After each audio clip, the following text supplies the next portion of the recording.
I am Kendra, 35 years old, and somehow still sitting at the family table where I am treated like a ghost. My mother literally snatched a plate of ribs right out of my hands in front of 30 people, announcing that my sister's husband needed to eat first because he actually worked for a living. My sister just smirked, bragging about her upcoming executive interview at the prestigious Westfield Capital. I did not argue. I simply took a slow sip of my sweet tea. What none of them knew was that I built Westfield Capital from the ground up. I am the CEO. And I was about to make sure my sister learned exactly what it means to beg for a job she does not deserve. Before I continue this story, let me know where you are watching from in the comments below.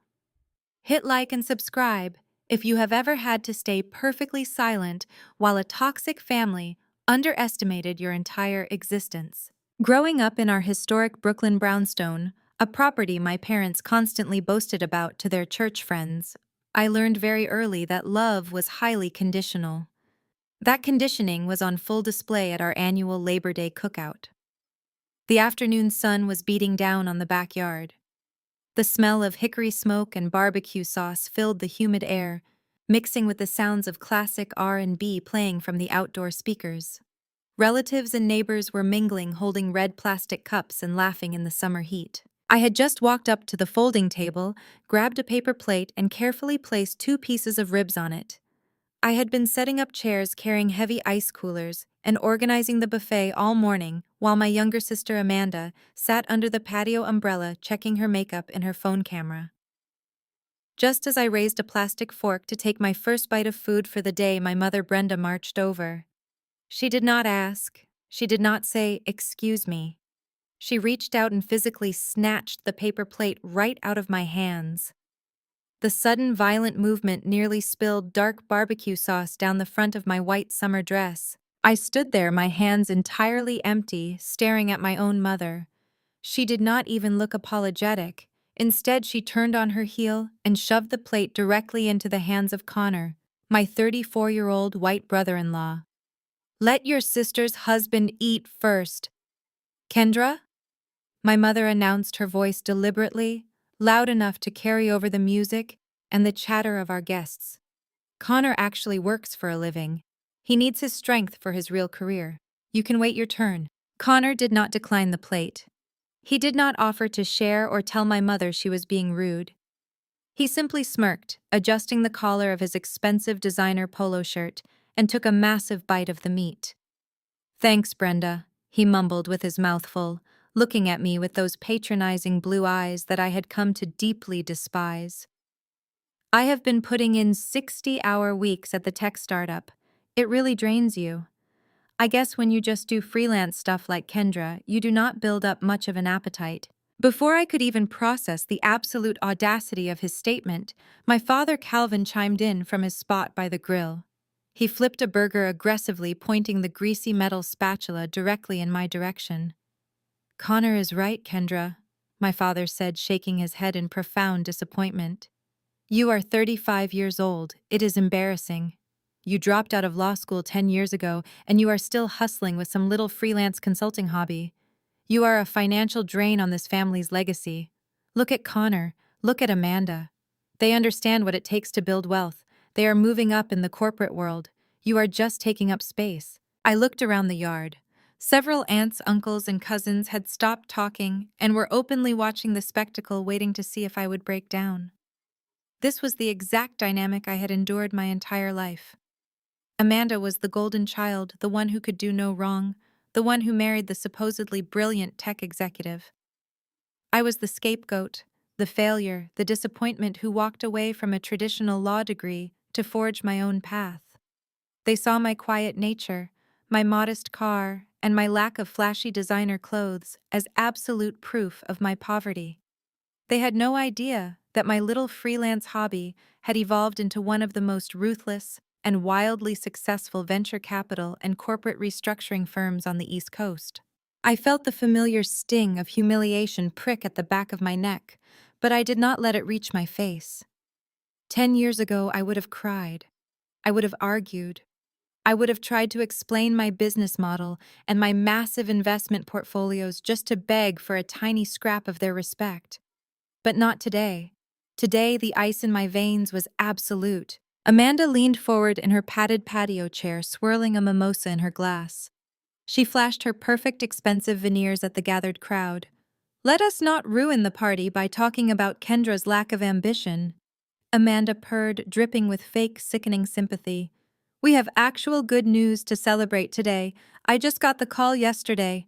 I secured an executive interview tomorrow morning at Westfield Capital. A chorus of impressed gasps and loud congratulations erupted from my parents and the nearby relatives.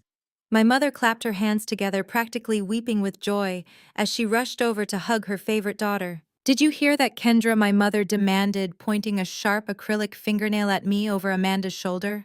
They are looking for a senior vice president of operations. Westfield is top tier. They manage billions of dollars. They do not hire just anyone. You should take notes from your sister. Maybe if you paid attention to how a real professional handles herself, you would not be begging for scraps at your age. I looked at Amanda, glowing brightly in the center of everyone's attention. I looked at Connor, carelessly wiping barbecue sauce from his smug face. I looked at my parents, beaming with immense pride at the daughter who constantly lied to them, and the son-in-law who I secretly knew was driving his tech startup straight into the ground. I did not raise my voice. I did not defend my career. I simply reached over to the drink station, poured myself a fresh glass of iced sweet tea, and took a slow, deliberate sip. I let the cold liquid wash down my throat as I offered Amanda a tight, perfectly polite smile. Congratulations, Amanda, I said smoothly. Westfield Capital is indeed a very selective firm. I wish you the absolute best of luck tomorrow. As my mother rolled her eyes in disgust and ushered Connor and Amanda toward the premium seating area away from me, I slipped my phone out of my pocket. I opened my messages and typed a quick, secure text to Malik, my brilliant and utterly cutthroat chief operating officer. My sister Amanda is coming in tomorrow for the VP slot, I typed. Give her the VIP treatment. Let her dig her own grave. I want to watch every second. I hit send, slipped the phone back into my pocket, and took another refreshing sip of my tea. The cookout continued around me, loud and obnoxious, but for the first time in my entire life, the noise did not bother me at all.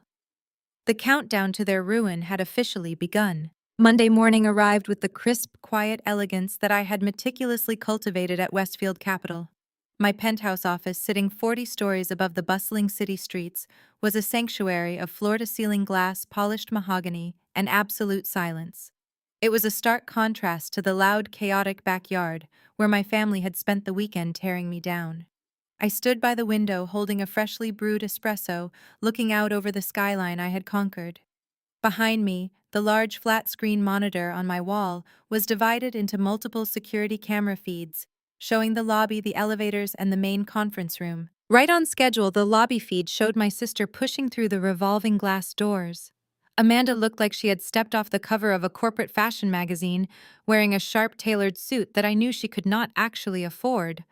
I watched as she marched straight up to the marble reception desk. Even without audio on that specific feed, I could read her body language.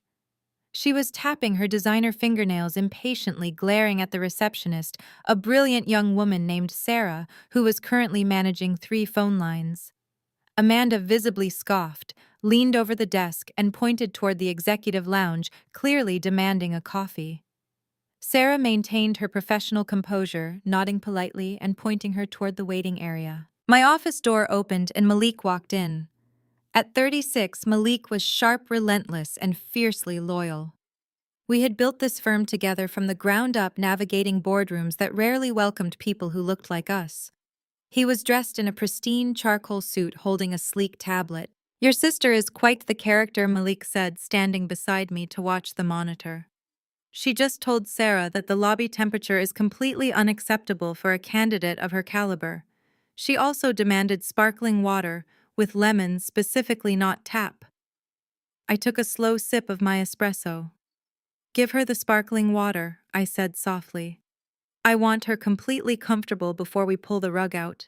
Is the conference room ready? Malik tapped his screen. Audio and video are perfectly synced to your desktop. I will run the interview. You just feed me the questions through the earpiece. We watched the screen as Amanda stepped into the elevator.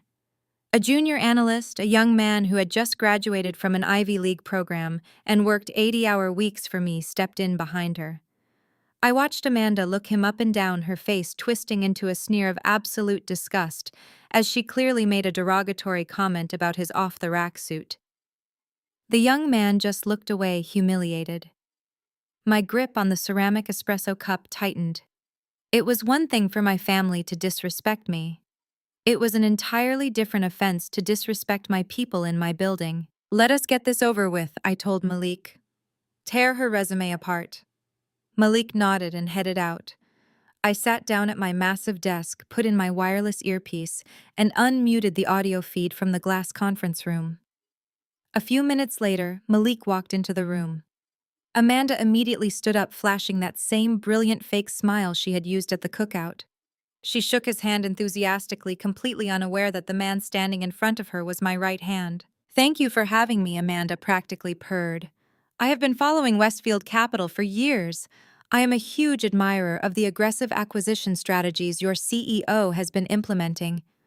I truly believe my background makes me the perfect fit for the Senior Vice President of Operations role. I smiled to myself in the quiet of my office. She admired my strategies. How poetic. Malik sat down, opening her file. We are glad you could come in, Amanda. Looking at your resume, it says here that you spearheaded the massive corporate restructuring campaign for the Vanguard Group 3 years ago. That is incredibly impressive. It was a total fabrication. I knew it was a fabrication because I was the one who designed and executed the Vanguard restructuring campaign. I had worked 70 straight days sleeping on an office couch to pull that deal off. Amanda had simply read about it in a financial journal and slapped it onto her resume, assuming no one would check the granular details. Oh, absolutely, Amanda lied without missing a single beat. It was a challenging quarter, but I managed a team of 50 analysts to streamline their supply chain logistics. I practically lived in the office. It took a lot of leadership, but I thrive under that kind of high-stakes pressure. I pressed the small button on my desk microphone.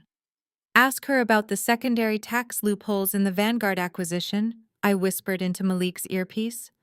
Ask her how she navigated the offshore asset freezes. Malik leaned forward, folding his hands on the table. Fascinating, he said smoothly. So, when you were navigating the Vanguard acquisition, how exactly did you handle the secondary tax loopholes regarding their offshore asset freezes? That must have been a logistical nightmare. Through the screen, I watched the color rapidly drain from Amanda's flawless face. Her confident posture stiffened. She blinked rapidly, her mouth opening and closing as her brain scrambled to invent an answer to a highly complex legal scenario she knew absolutely nothing about. Well, Amanda stammered, shifting uncomfortably in her leather chair. The offshore assets were, they were handled by a separate legal department. I delegated that specific task to ensure maximum efficiency. A good leader knows how to delegate. I pressed the mic again. Push harder. There was no separate legal department. Actually, Malik said, tilting his head slightly. Public records show the Vanguard restructuring did not utilize an external legal department for the offshore assets. The lead strategist handled it directly. Are you saying your resume misrepresents your role in that campaign? Amanda began to sweat. I could see the tiny beads of perspiration forming on her forehead. No, of course not. She laughed nervously, her voice pitching an octave higher. I just mean the overall strategy was collaborative. It was a team effort. Malik closed the file with a soft final thud. I see. Well, Amanda, we take integrity very seriously at Westfield Capital. We will be running a thorough background check on these claims. We will be in touch. The interview was over in less than 20 minutes. Amanda practically bolted from the room, her composure entirely shattered. I took out my earpiece, feeling a deep, satisfying thrill of justice. But the morning was not over yet. My phone buzzed. It was a message from the lobby security desk. Connor, my wonderful, arrogant brother-in-law, had just pulled his least luxury sedan into the circular driveway of the building, parking directly in the fire lane. He was here to take his wife to a celebratory lunch. I stood up, grabbed a casual blazer from the hook on my door and headed for my private elevator. By the time I reached the grand marble lobby, Amanda was marching toward the exit looking frantic. Connor was standing near the revolving doors checking his gold watch, looking deeply annoyed by the wait. As I walked across the lobby, Connor spotted me. His eyes widened in surprise and then quickly narrowed into that familiar, condescending glare. He nudged Amanda, who looked up and gasped when she saw me. Kendra, Amanda hissed, looking around frantically as if my mere presence would infect her corporate aura. What on earth are you doing here? Do not tell me you are begging for a receptionist job. I am trying to secure an executive position here. You being in this building is completely humiliating for me. Before I could answer, Connor let out a loud, obnoxious sigh. Relax, Amanda. She is probably just a temp or dropping off some coffee order. He stepped into my path, completely blocking my way. He reached into his pocket, pulled out a crumpled $20 bill and shoved it toward my chest. Listen, Kendra, since you are clearly just running errands, do something useful. I left my car out front in the loading zone. Go fetch the valet and make sure they do not scratch the paint. Keep the change. Maybe you can buy yourself a decent lunch instead of scrounging off our family cookouts. I looked at the $20 bill in his hand. Then I looked at his smug, entitled face. I calmly reached out and took the money. I smoothed the wrinkled bill between my fingers, smiled warmly at him, and turned on my heel. I walked directly over to the massive security desk where the head guard, a former Marine named David, was watching the interaction with narrowed eyes. I placed the $20 bill flat on the marble counter. David, I said clearly, my voice carrying across the quiet lobby. There is an unauthorized vehicle parked in the emergency fire lane outside. Please have it towed immediately. And use this 20 to tip the tow truck driver. Yes, ma'am, David said, immediately grabbing his radio. Connor's jaw dropped. Hey, wait a minute, he yelled, taking a step toward the desk. You cannot do that. You do not even work here. I did not look back at him. I simply walked toward the private biometric executive elevator. As I placed my hand on the scanner and the glass doors slid open, Malik stepped out, holding a thick financial folder. He completely ignored Connor and Amanda, who were now watching in absolute stunned silence as the senior partner of the firm handed me documents. You are going to love this, Malik said, handing me the file as the doors began to close. Connor's tech startup is heavily in debt, and Westfield Capital just quietly bought all of their promissory notes. We own them. The elevator doors slid shut, cutting off the sight of Connor sprinting outside just in time to see a tow truck backing up to his precious car. I opened the file, looking at the catastrophic financial numbers of my brother-in-law's company. I smiled. They had wanted to treat me like a servant at the family table. Now I was going to serve them an absolute nightmare. Later that same week, my phone lit up with a text message from my mother. It was Friday afternoon and I was sitting in my boardroom, finalizing the aggressive audit parameters for Connor's failing startup. The text was short and dripping with her usual condescension. We are celebrating Amanda securing the Westfield Vice President position tonight at Prime Cut Steakhouse. Dinner is at 8. We expect you to be there so you can finally see what real corporate success looks like. Do not wear those cheap sneakers you always walk around in. I smiled at my phone screen, locked it, and told Malik to initiate the audit on Connor's company first thing Monday morning. Then I went home, put on a sleek charcoal dress that cost more than my parents' first car, and headed to the restaurant. Prime Cut was one of the most exclusive and expensive steakhouses in the city. The interior was all dark mahogany, dim lighting, and soft jazz playing in the background. When I arrived at the table, my family was already seated in a plush velvet booth. Amanda was wearing a bright red cocktail dress, loudly ordering a $300 bottle of Cabernet from the sommelier. Connor sat next to her, looking slightly pale, but forcing a tight, arrogant smile.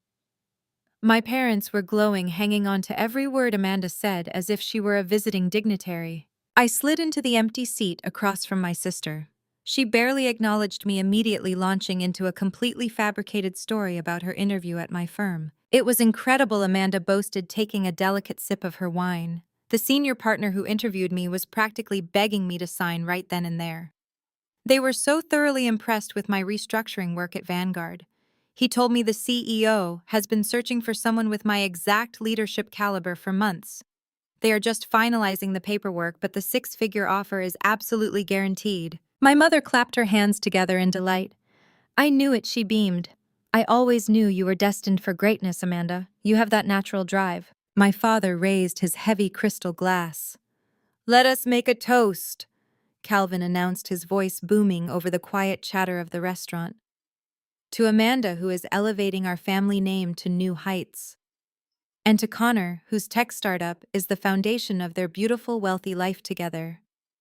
He paused, his eyes sliding over to me with a look of profound pity.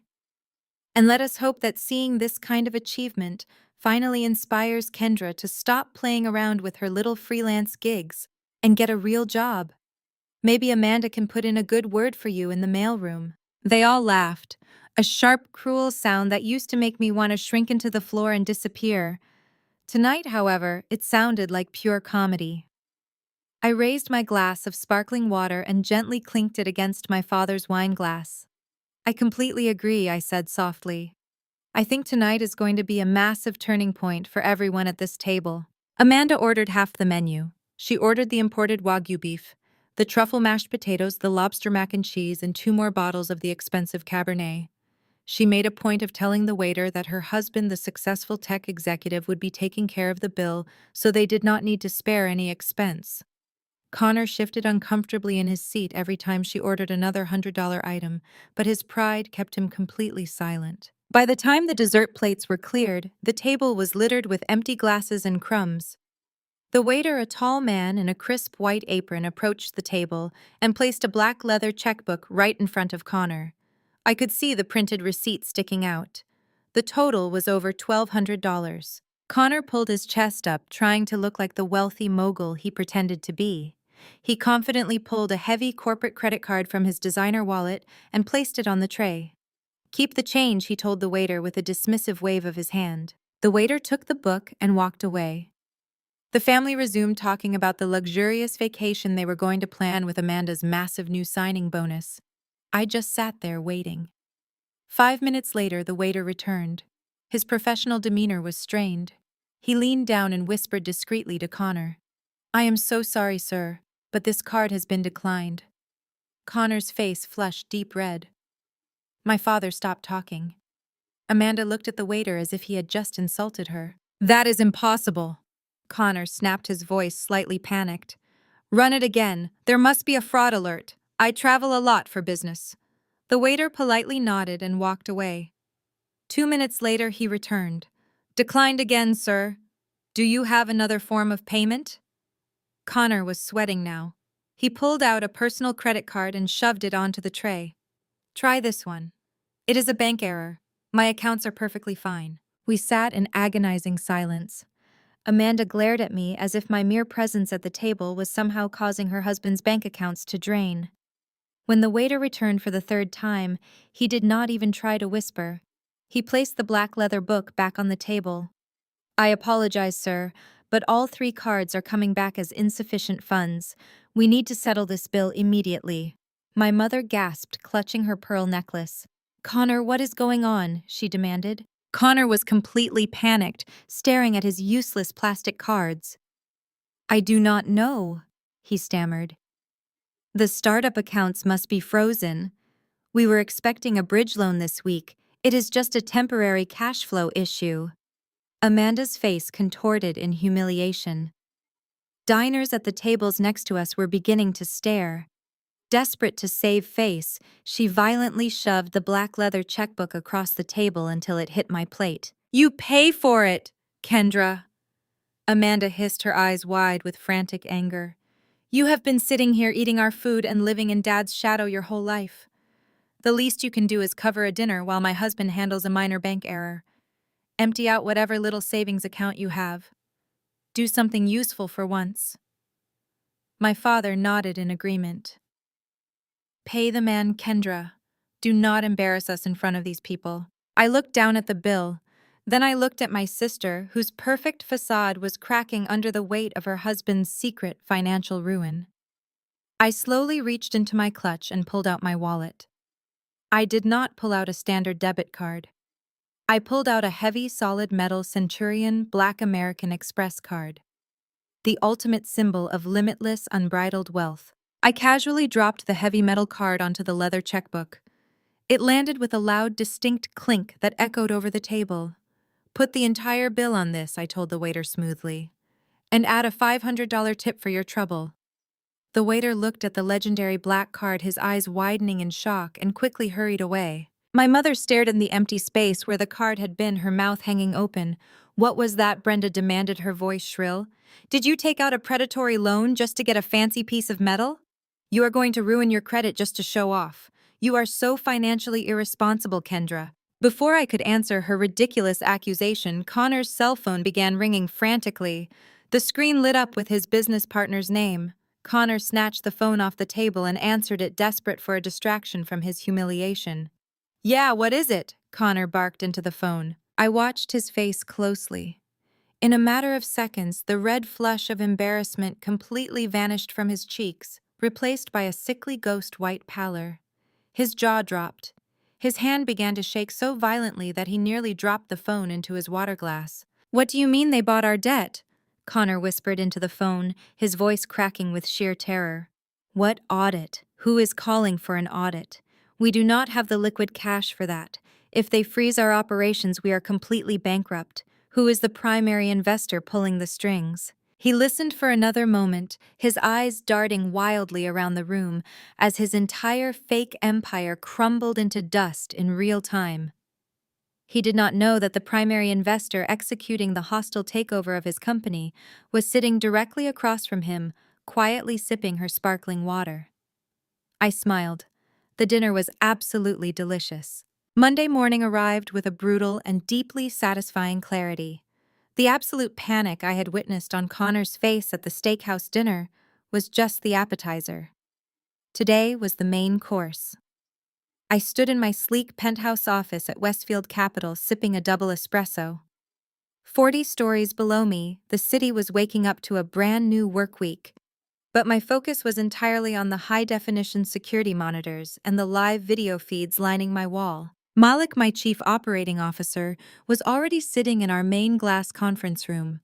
He was logged into the emergency virtual board meeting for Connor's failing tech startup. I was patched into the call as the primary shareholder and lead investor, but my video feed was completely disabled, and my voice was running through a highly sophisticated audio modulator. I wanted to watch my arrogant brother-in-law squirm under the intense pressure without him knowing that the sister he despised was the one holding the financial scalpel. Connor appeared on the screen, logging in from his cramped home office. He looked absolutely terrible. His usually pristine designer polo was wrinkled, his face was pale and puffy, and he was sweating profusely. He clearly had not slept a single minute since his credit cards declined at the restaurant. Malik did not waste time with pleasantries. He immediately projected the startup's financial spreadsheets onto the shared screen for the entire board of directors to see. He systematically highlighted the bloated executive expense accounts, the failed bridge loans, and the highly questionable accounting tricks Connor had been using to secretly fund Amanda's lavish lifestyle of designer bags and luxury spa days. The other board members were completely furious, shouting over each other in absolute outrage. Connor was stammering desperately, trying to blame market fluctuations and aggressive competitors. Malik ruthlessly cut him off, his voice ice cold and perfectly steady. "Market fluctuations do not explain $300,000 of missing liquid capital, Connor. Westfield Capital is demanding an immediate corporate restructuring. We are liquidating your department and terminating the entire middle management team effective immediately. Your position is officially eliminated." Connor looked like he was going to vomit. "Please," he begged, his voice cracking with sheer desperation. "Give me a 24-hour grace period. My wife is a highly connected executive. She actually just secured a senior vice president role at Westfield Capital on Friday. She has a direct line to your CEO. She can smooth all of this over. Just give me one day to have her speak with your boss." I muted my microphone in the penthouse and laughed out loud. Connor actually believed Amanda's pathetic lies. He truly thought my sister had the power to save his crumbling fake empire. On the screen, I watched Connor frantically typing a text message, undoubtedly begging his wife to march into the Westfield building and use her imaginary corporate influence to call off the auditors. Exactly 30 minutes later, my lobby security feed lit up. Amanda strutted into the Westfield Glass Tower headquarters. She was wearing a ridiculous oversized designer coat and oversized sunglasses, acting as if she already owned the entire building. I watched closely as she marched right up to the marble reception desk. She was immediately rude to Sarah, our brilliant receptionist. Amanda slammed her expensive leather handbag onto the counter, snapped her fingers, and loudly demanded a fresh macchiato while she waited for the CEO to come down and greet her. Sarah maintained a polite, perfectly neutral expression, informing Amanda that she did not have an appointment. Amanda visibly scoffed, rolling her eyes in absolute disgust. While she stood there arguing, a junior analyst walked past the desk carrying a stack of files. Amanda turned and openly mocked him, loudly criticizing his off-the-rack suit and telling him to get out of her way. She was a completely oblivious mouse walking straight into a steel trap demanding to be fed cheese. I stood in my penthouse office watching the monitor with a cold, detached smile. Amanda finally lost her patience and tried to physically push past the biometric security turnstiles. David, the head of security, immediately stepped forward and blocked her path with his large frame. Amanda threw a massive screaming tantrum in the middle of the pristine lobby. "Do you have any idea who I am?" She screeched, her voice echoing off the marble walls and drawing the stares of dozens of employees. "I am the new Senior Vice President of Operations. I demand to speak to your CEO right this instant. My husband's company is currently under a hostile audit by this firm, and I need to call it off. Move out of my way before I have you permanently fired." Right on cue, the doors of my private executive elevator slid open. Malik stepped out into the lobby. He walked calmly and confidently across the marble floor, holding a single manila envelope in his hand. Amanda's face instantly lit up with sheer relief when she recognized the man who had interviewed her. "Oh, thank goodness you are here!" Amanda gasped, smoothing her hair and trying to regain her composure. "Please tell these incompetent security guards who I am. Tell them I am your new colleague. I need to speak with the CEO immediately about an accounting error regarding my husband's tech firm."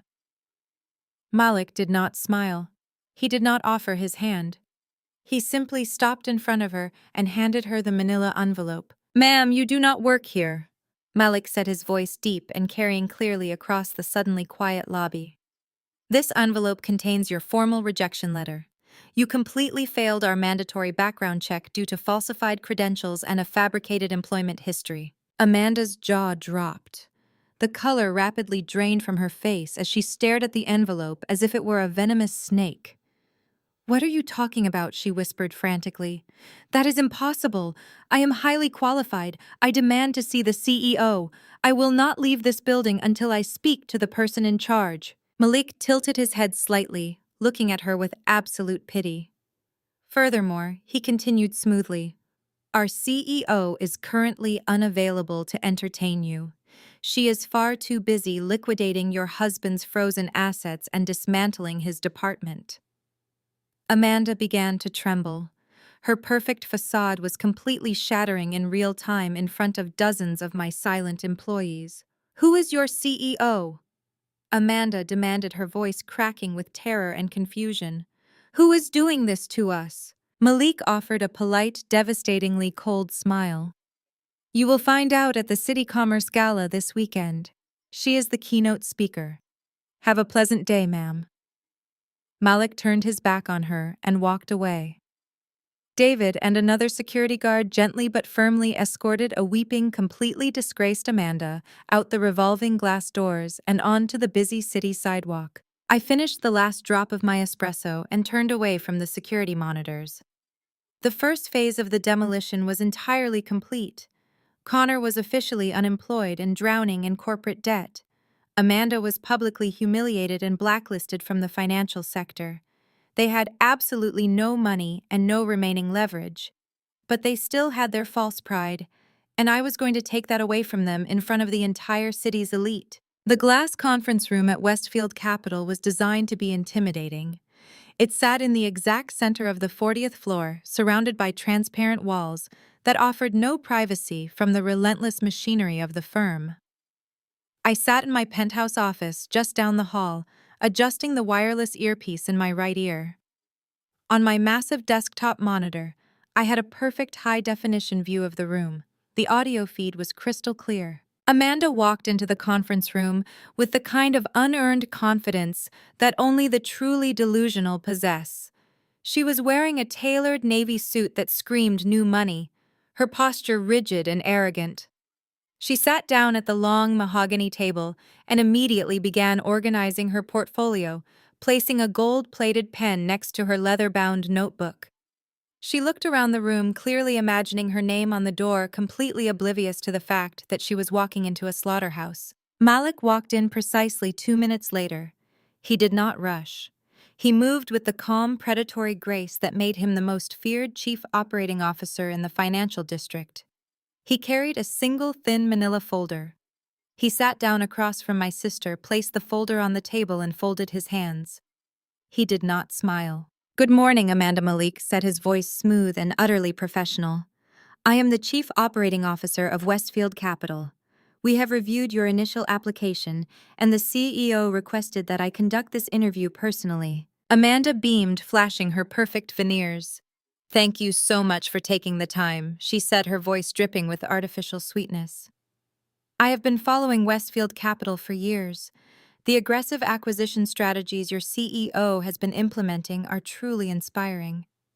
I know my background in high-level corporate management makes me the perfect fit for the Senior Vice President of Operations role." I leaned back in my leather chair and pressed the small silver button on my desk microphone. "Ask her about her time at the Vanguard Group," I whispered into the quiet of my office. "Let us see how deep this lie goes." Malik opened the folder and looked down at her resume. "I see here that you have listed a rather impressive achievement," he noted, his tone perfectly neutral. "It says you spearheaded the massive corporate restructuring campaign for the Vanguard Group 3 years ago. That was a highly publicized and incredibly complex acquisition." Amanda did not hesitate. She leaned forward, resting her elbows on the table, trying to project absolute authority. "Oh, absolutely," she lied smoothly. "It was a challenging quarter, but I managed a team of 50 analysts to streamline their supply chain logistics and handle the asset liquidation. I practically lived in the office for 2 months straight. It took an immense amount of leadership, but I thrive under that kind of high-stakes pressure." I stared at the monitor, my blood running cold. The Vanguard Group restructuring was my crowning achievement. 3 years ago, while Amanda was taking luxury vacations to the Bahamas, funded by my parents, draining their retirement accounts, I was sleeping on a tiny couch in my old office. I had worked 70 consecutive days navigating brutal negotiations and complex legal loopholes to save that deal. And now this woman was sitting in my firm, trying to steal my legacy to get a six-figure salary. "Tear her apart," I whispered into the microphone. "Ask her about the secondary tax loopholes regarding the offshore asset freezes in the Cayman accounts." Malik looked up from the resume, his dark eyes locking onto Amanda. "Fascinating," he said quietly. "So when you were navigating the Vanguard acquisition, how exactly did you handle the secondary tax loopholes regarding their offshore asset freezes? Specifically, the Cayman accounts. That must have been a logistical nightmare given the new federal regulations that were passed that same year." Through the high-definition monitor, I watched the immediate physical reaction. The color rapidly drained from Amanda's flawless face. Her confident posture stiffened, her shoulders rising toward her ears. She blinked rapidly, her mouth opening and closing as her brain scrambled to invent an answer to a highly complex legal scenario she knew absolutely nothing about. The room was kept at a brisk 68 degrees, but a thin sheen of sweat began to form on her forehead. "Well," Amanda stammered, shifting uncomfortably in her expensive leather chair. "The offshore assets were, they were handled by a separate legal department. I oversaw the big picture. I delegated that specific task to ensure maximum efficiency across the board. A good executive knows how to delegate the minor details." I pressed the microphone button again.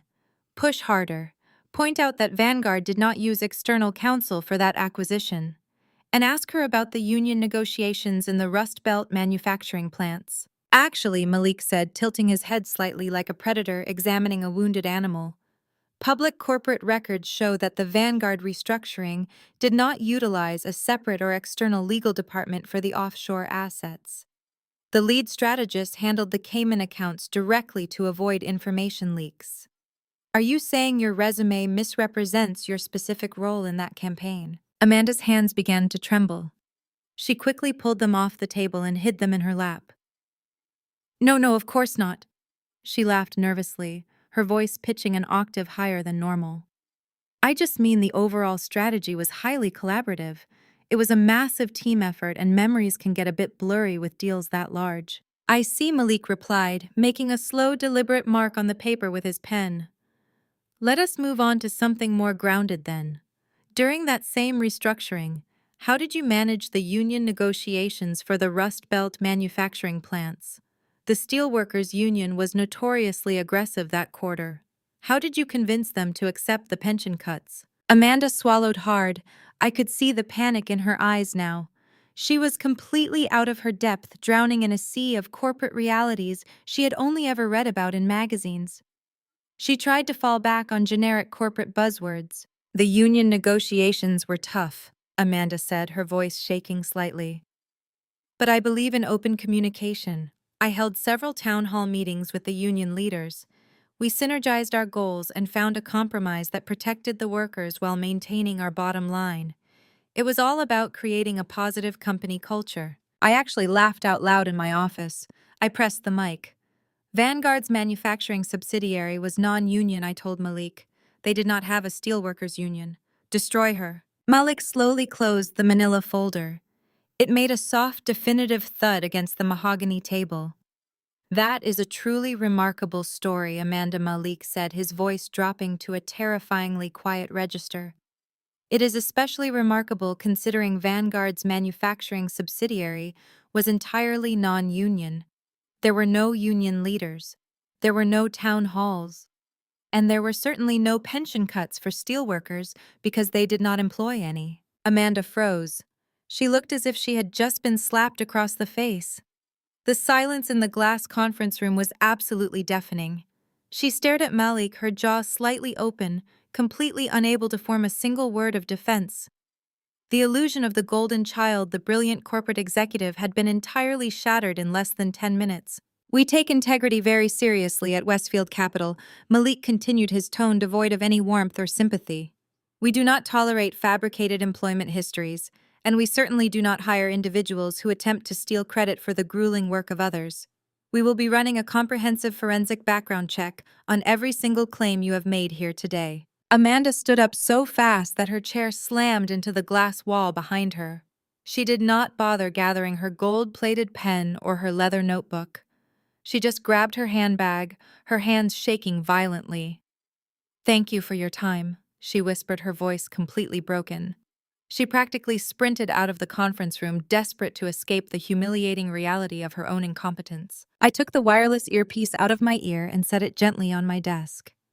I looked at the monitor as Amanda scrambled into the elevator looking like a terrified child. My family had always told me I was the failure, the one who could not succeed. But as I sat in my penthouse office watching my golden child sister run away in absolute disgrace, I knew the truth. They had always been playing a game of pretend. I was the one who built the reality they were about to be crushed under. As the elevator doors closed on the monitor, trapping Amanda in her own humiliation for the 40-story ride down to the lobby, Malik stepped out of the conference room.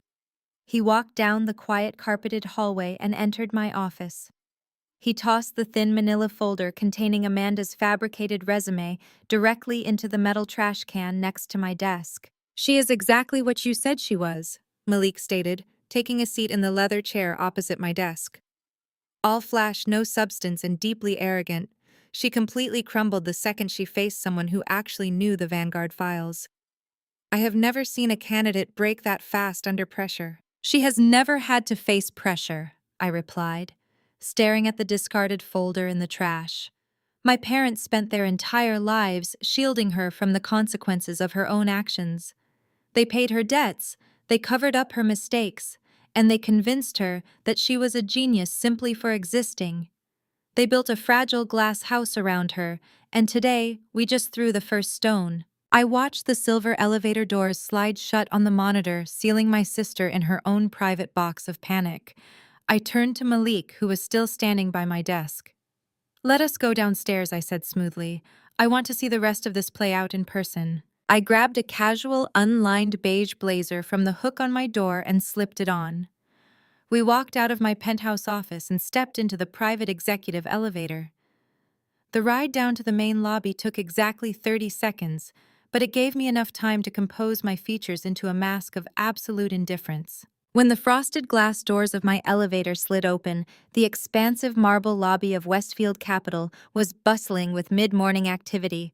Analysts were rushing by with tablets and clients were waiting in the plush leather seating areas. But my eyes immediately locked onto Amanda. She had just stumbled out of the standard visitor elevator.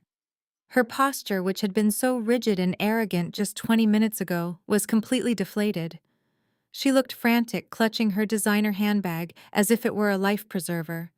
She was desperately scanning the lobby, probably looking for a quick exit before anyone else could expose her. But before she could reach the revolving glass doors, a man walked through them from the outside. It was Connor. My brother-in-law looked exactly as he always did, the picture of unearned tech bro confidence. He was wearing a fitted designer polo dark jeans and expensive loafers. Through the massive glass walls of the lobby, I could clearly see his silver luxury sedan parked directly against the red curb of the emergency fire lane. He had not even bothered to use the visitor garage. He just left it there, hazards flashing, assuming the rules did not apply to him. Connor spotted Amanda and threw his arms open wide with a massive, arrogant grin. "There she is," he called out, his voice entirely too loud for the professional environment. "There is the new senior vice president, ready for that celebratory lobster lunch I promised you." Amanda flinched. She looked around nervously, terrified that Malik or someone else from the interview room might hear him. She hurried over to Connor and grabbed his arm, trying to physically pull him toward the exit. "Let us just go, Connor," she hissed, her voice trembling. "I am not feeling well. I just want to leave." Connor frowned, looking confused by her sudden urgency. "What are you talking about? Did you not nail it? You said it was a guaranteed offer." Before Amanda could formulate another lie to cover her tracks, Connor looked past her shoulder and made direct eye contact with me. I was standing near the edge of the lobby, adjusting the cuffs of my blazer. I had not said a single word, but my mere presence was enough to ignite his usual hostility. He let out a loud theatrical sigh and shook his head. "You have got to be kidding me," Connor said loudly enough for the nearby security guards to hear. "What on earth are you doing here, Kendra?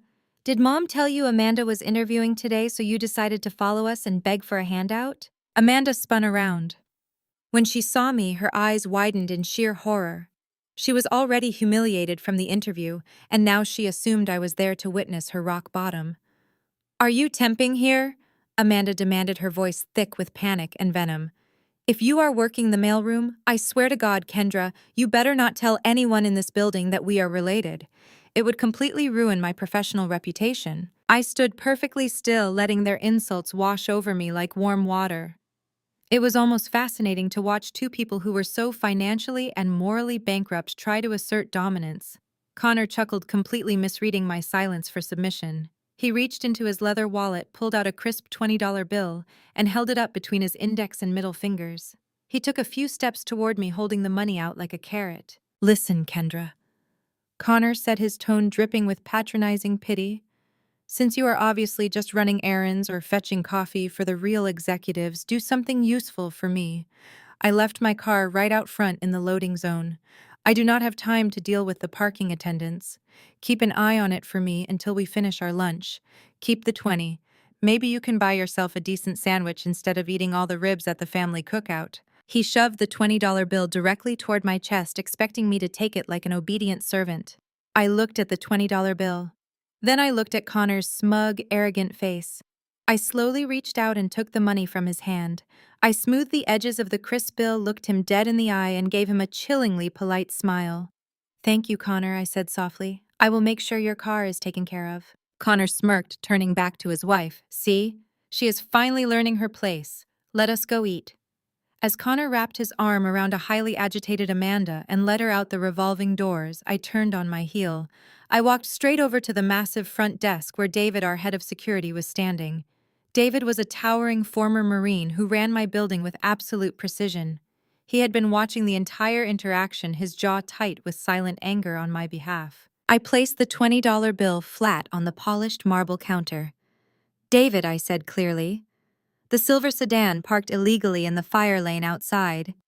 Please call the city impound and have it towed immediately. And use this 20 to buy coffees for the security team."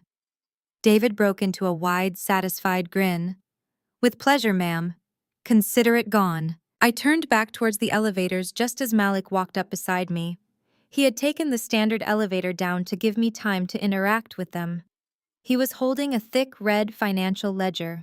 He watched Connor and Amanda walking down the sidewalk, completely oblivious to the tow truck that was already turning the corner onto our street. Malik handed me the red ledger. "You are going to love this," he said, his voice low and rich with anticipation. I had our analysts run a deep dive while I was conducting the interview.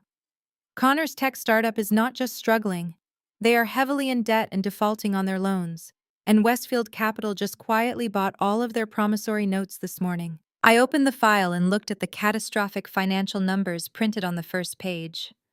Connor had taken out massive predatory bridge loans to fund Amanda's designer lifestyle, and now I owned every single cent of that debt. I closed the ledger and smiled. They wanted me to fetch their car. Instead, I was going to take their entire company. I spent the next 3 days in my penthouse office meticulously dismantling the financial infrastructure of Connor's tech startup. I worked closely with Malik to freeze their credit lines and block any emergency bridge loans they might try to secure. I fully expected that by Wednesday, Amanda would have constructed some elaborate face-saving excuse for why she was not taking the job at Westfield Capital. I figured she would tell our parents that the corporate culture was too toxic or that the salary offer was beneath her standards. I underestimated the sheer bottomless depth of my sister's delusion. On Thursday afternoon, my phone buzzed on my desk. It was the family group chat. Amanda had sent a massive block of text accompanied by a selfie of her holding a glass of champagne. The message read, "I absolutely nailed the interview. The Senior Vice President of Operations position is officially mine. They are just drawing up the final paperwork. Prepare to celebrate my new tax bracket." I stared at the screen for a full minute. I was genuinely fascinated by her audacity. She had sprinted out of my conference room in tears, completely humiliated after Malik exposed her fabricated resume. She had been escorted out of the building by my security team.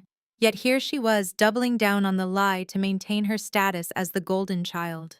She was building a massive glittering castle directly on top of a sinkhole, and she was dragging our parents right in with her. Less than 10 minutes later, my phone rang. It was my mother. I answered on the second ring, leaning back in my leather executive chair. "We are going out to dinner tonight," Brenda announced, completely bypassing any standard greeting. "Your father is taking us all to Prime Cut Steakhouse downtown. We are celebrating Amanda's massive success. I expect you to be there at 8 o'clock sharp." "That sounds like a very expensive celebration," I replied smoothly, keeping my tone perfectly neutral. "Well, success is expensive, Kendra."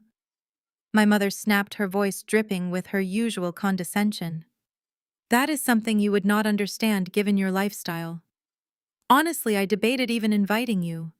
But your father and I decided that you need to be there. You need to sit at that table and look at your sister. We are only bringing you along so you can finally learn what real corporate success looks like. Maybe if you see Amanda stepping into a 6-figure executive role, it will motivate you to quit your little freelance hobby and do something meaningful with your life. Do not wear those cheap flat shoes you always wear. Try to look presentable for once." She hung up before I could say another word. I slowly lowered the phone, a cold, sharp smile spreading across my face. I would not miss this dinner for the world. At exactly 8 o'clock, I walked through the heavy mahogany doors of Prime Cut Steakhouse. It was the kind of establishment that catered exclusively to the city's financial elite. The air smelled of aged beef truffles and expensive cigars from the outdoor patio. The lighting was low and moody, reflecting off the crystal chandeliers and the polished brass fixtures. I had dressed meticulously for the occasion, wearing a sleek, understated black designer dress that cost more than my parents' mortgage payment, paired with simple diamond studs. It was the kind of quiet wealth that my family obsessed with flashy logos and cheap status symbols completely failed to recognize. The hostess led me to a large plush velvet booth in the center of the main dining room. My family was already seated holding court as if they owned the restaurant. Amanda was the center of attention wearing a brand new, glaringly bright red silk dress and a massive diamond tennis bracelet. I knew for a fact that Connor's credit cards were maxed out, which meant she had likely opened yet another high-interest store line of credit just to buy that outfit for tonight. Connor sat next to her. Unlike Amanda, who was glowing with artificial triumph, Connor looked physically ill. His skin was pale and there were deep, dark circles under his eyes. He kept checking his phone under the table, his knee bouncing anxiously. He was currently watching his tech startup collapse in real time, completely unaware that his wife's new executive salary was a total phantom. "Look who finally decided to show up." My father, Calvin, boomed, motioning for me to sit on the far edge of the booth. "Try not to knock over the wine glasses, Kendra." We ordered the vintage Cabernet. I slid quietly into the booth, folding my hands in my lap. "You all look very festive," I noted, looking directly at Amanda. "Tell me about the interview.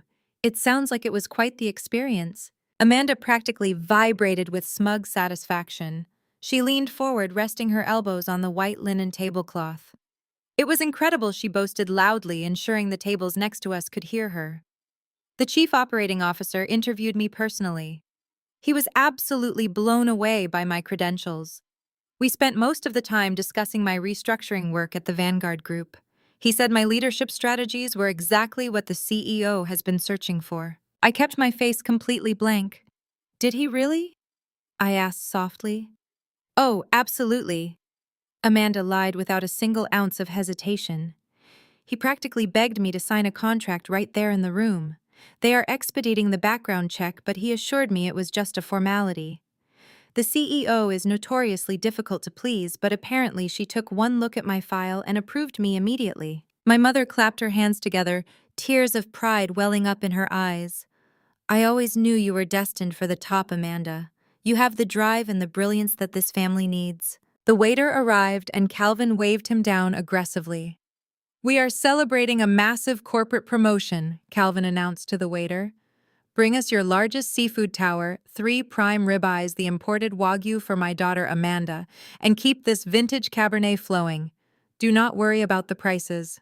As the waiter hurried off to place the massive order, Calvin stood up in the booth and raised his crystal wine glass.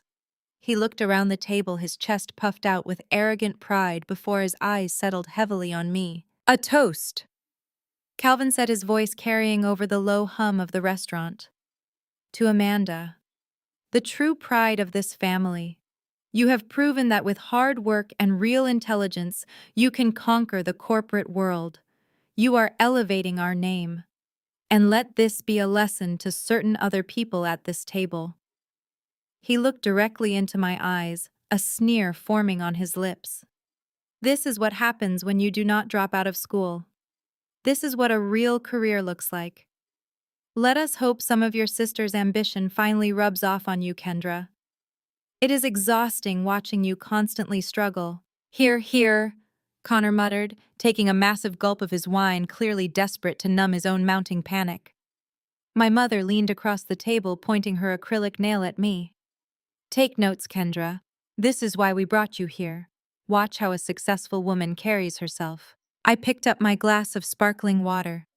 I looked at the golden child who was living a complete fantasy, the father who worshipped a liar, the mother who despised me, and the brother-in-law who was hours away from total financial ruin. I gently clinked my water glass against my father's wine glass. "I could not agree more," I said, my voice smooth and perfectly calm. "Tonight is going to be a masterclass in what happens when you finally get exactly what you deserve." I am taking very careful notes. The massive seafood tower arrived first, a towering structure of crushed ice, fresh oysters, jumbo shrimp, and whole Maine lobsters. My mother immediately pulled out her phone to take photos, loudly instructing Amanda to pose next to the lobster claws so she could post it on her social media. Look at my brilliant daughter Brenda cooed, snapping photo after photo. This is the lifestyle of a true Westfield executive. I quietly ate my side salad and watched the absolute spectacle. When the main courses arrived, the table groaned under the weight of the excess. Amanda had ordered the imported Wagyu beef, which arrived sizzling on a hot stone. Calvin had a massive bone and ribeye, and Connor had ordered the same, though he barely touched it.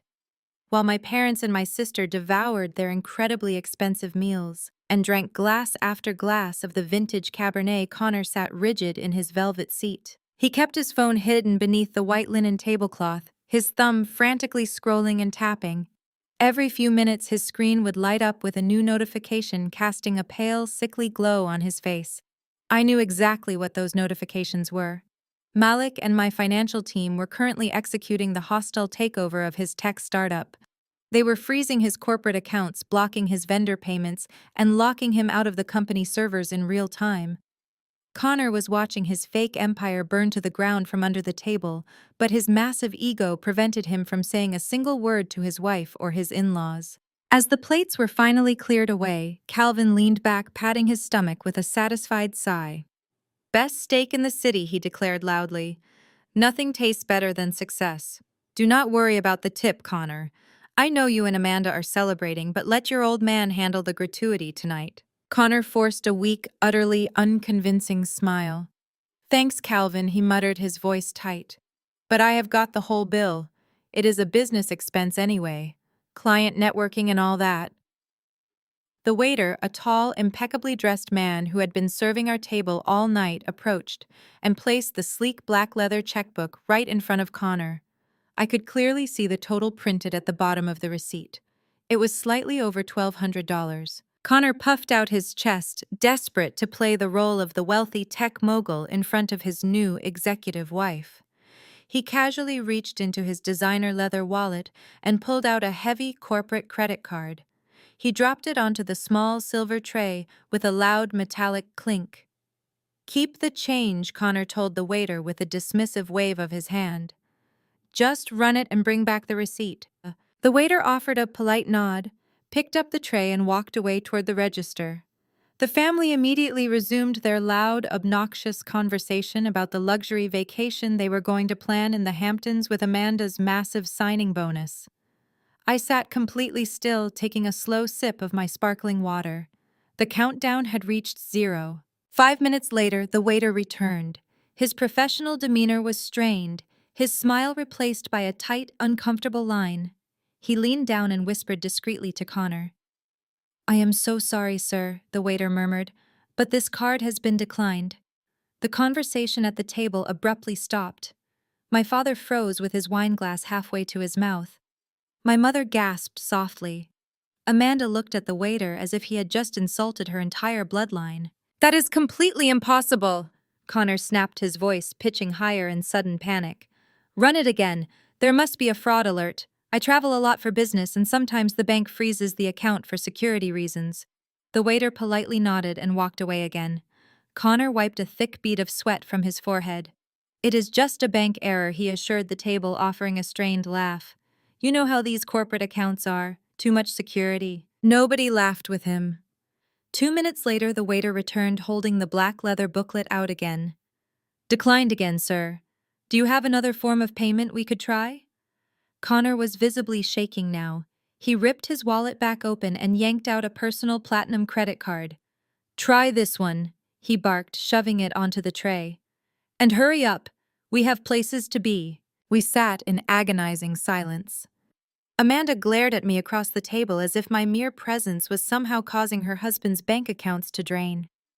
I simply raised my eyebrows and took another sip of water, thoroughly enjoying the show. When the waiter returned for the third time, he did not even try to whisper. He placed the black leather book back on the table in front of Connor. "I apologize, sir," the waiter said, clearly loud enough for the neighboring tables to hear. "But both of your personal cards are coming back as insufficient funds. We need to settle this bill immediately." "Insufficient funds." The words hung in the air like a thick cloud of smoke. My mother clutched her pearl necklace, her eyes wide with shock. Calvin stared at Connor, his face turning a deep shade of red. "Connor, what on earth is going on?" My mother demanded, her voice shrill and embarrassed. Connor was completely panicked, staring at his useless plastic cards as if they had betrayed him. "I do not know," he stammered, his eyes darting wildly around the room. "The startup accounts must be temporarily frozen. We were expecting a massive bridge loan to clear this week. It is just a temporary cash flow issue. The bank must have made a mistake." Amanda's face contorted in sheer humiliation. Diners at the tables next to us were beginning to stare, whispering behind their napkins. Her perfect, wealthy facade was cracking under the weight of her husband's secret financial ruin, and she absolutely could not handle it. Desperate to save face and deflect the embarrassment, she violently shoved the black leather checkbook across the table until it hit my plate. "You pay for it, Kendra!" Amanda hissed, her eyes wide with frantic, malicious anger. I looked down at the leather book and then back up at my sister. "Excuse me," I said softly. "You heard me?" Amanda snapped, leaning across the table like a cornered animal. "You have been sitting here all night, eating our food and living rent-free in Dad's shadow your entire life. The absolute least you can do is cover a single dinner while my husband handles a minor bank error. Empty out whatever little savings account you have.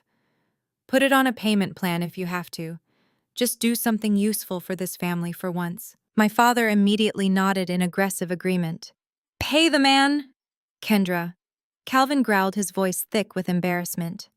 "Do not make us look like fools in front of these people. Take care of the bill right now." I looked at the four of them. They were completely pathetic. They had spent the entire evening mocking my career, tearing down my achievements, and treating me like garbage.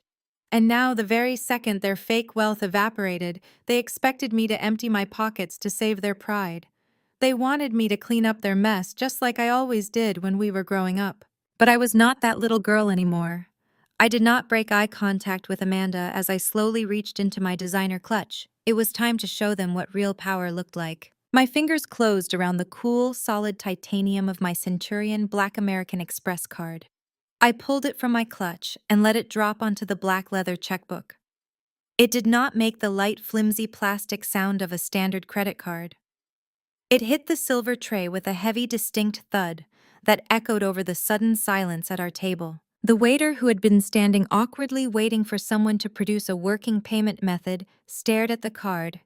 His eyes widened. "A black Amex is not something you can just apply for. It is strictly by invitation, only reserved for individuals whose net worth and spending habits operate in an entirely different stratosphere." The waiter immediately recognized what was sitting on the tray. He bowed his head slightly, his entire demeanor shifting from annoyed to deeply respectful. "Right away, madam," the waiter said, his voice hushed. He picked up the tray and practically sprinted toward the register. For a moment, nobody at the table spoke. They just stared at the empty space on the tablecloth where the heavy black card had been. Then the immense weight of their own denial kicked in. My mother was the first to break the silence. "What in the world was that?" Brenda demanded, her voice shrill and dripping with accusation. "Did you take out some kind of predatory loan just to get a fancy piece of metal? You are going to ruin your credit just to show off at a restaurant." My father immediately nodded, his face turning red with indignation. "It is completely financially irresponsible, Kendra. You probably maxed out 3 different high-interest accounts just to get that status symbol. This is exactly why you will never build real wealth like your sister. You are wasting your little freelance money on parlor tricks while Connor is dealing with a legitimate banking error." Amanda crossed her arms over her chest, forcing a condescending laugh. "It is honestly pathetic, Kendra. Do you think a flashy piece of metal changes the fact that you dropped out of law school? You are probably going to be paying off this one dinner for the next 5 years." I did not argue with them. I did not try to explain that the card had no preset spending limit or that my so-called freelance hobby was currently generating 8 figures in annual revenue. I just sat there listening to them desperately try to rationalize how the family failure had just bailed out their golden child's supposedly wealthy husband. They needed to believe I was poor and reckless because if they accepted the truth, their entire carefully constructed family hierarchy would instantly collapse. The waiter returned a moment later, holding the leather booklet with both hands like it was a sacred text. He placed it gently in front of me, along with a sleek silver pen. "Thank you so much, madam," he said warmly. "Take your time." I opened the booklet. I did not even look at the itemized charges. I simply signed my name at the bottom of the $1,200 receipt and added a flat $500 tip on the gratuity line. I closed the book, slid my black card back into my clutch, and stood up from the velvet booth. "The dinner was delicious," I said smoothly, looking down at my completely stunned family. "But I have an early morning tomorrow. Running my little freelance business takes quite a bit of energy. Congratulations again on the new job, Amanda. I am sure you will do exactly as well as you deserve." I turned and began walking toward the front entrance of the restaurant. I could hear them scrambling out of the booth behind me, loudly complaining about my attitude to mask their own deep humiliation. As I reached the grand mahogany doors leading out to the valet stand, Connor hurried past me. His face was buried in his phone, his thumbs swiping frantically across the screen. We stepped out into the cool evening air. The valet attendants were rushing to pull cars around for the departing guests. Just as Connor stepped up to the curb, his phone began to ring loudly. The custom ringtone cut through the ambient street noise. I glanced over and saw his business partner's name flashing urgently on the screen. Connor snatched the phone and pressed it to his ear, his shoulders hunched with severe tension. "Yeah. What is it?" Connor barked into the receiver, trying to sound authoritative but failing completely. I stopped a few feet away, pretending to search my clutch for my keys. I watched Connor closely. Within 3 seconds, whatever thin shred of composure he had left completely evaporated. The blood drained from his face so fast, he looked like he was going to pass out right there on the sidewalk.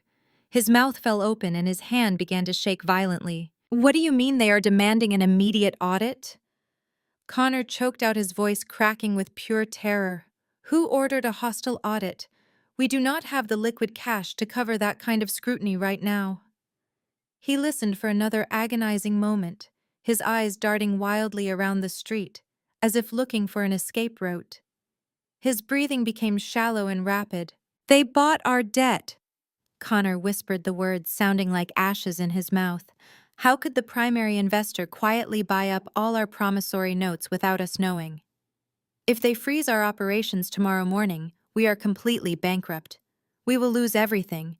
Who is the investor pulling the strings?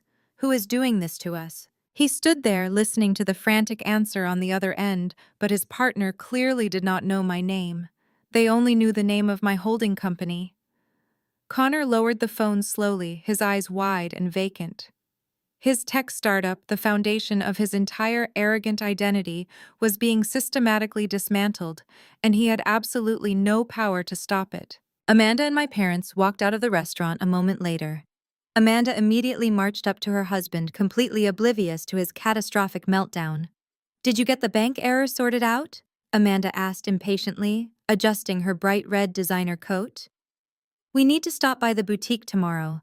I saw a pair of shoes that would be perfect for my first day at the Westfield executive office." Connor just stared at her, utterly paralyzed by the impending ruin of his entire life. He opened his mouth to speak, but no words came out. I walked past them, stepping smoothly into the back of my waiting black town car. Through the tinted window, I watched them standing on the curb. Connor was suffocating under the weight of his destroyed company, while Amanda was still dreaming about a job she would never have. They were entirely trapped in a nightmare of their own making. I tapped the glass, signaling my driver to pull away, feeling nothing but profound, absolute peace. The following Monday morning, the city was draped in a cold, heavy rain, perfectly matching the mood I intended to bring to Connor's doorstep. I arrived at my penthouse office at 6 in the morning, hours before the rest of my staff.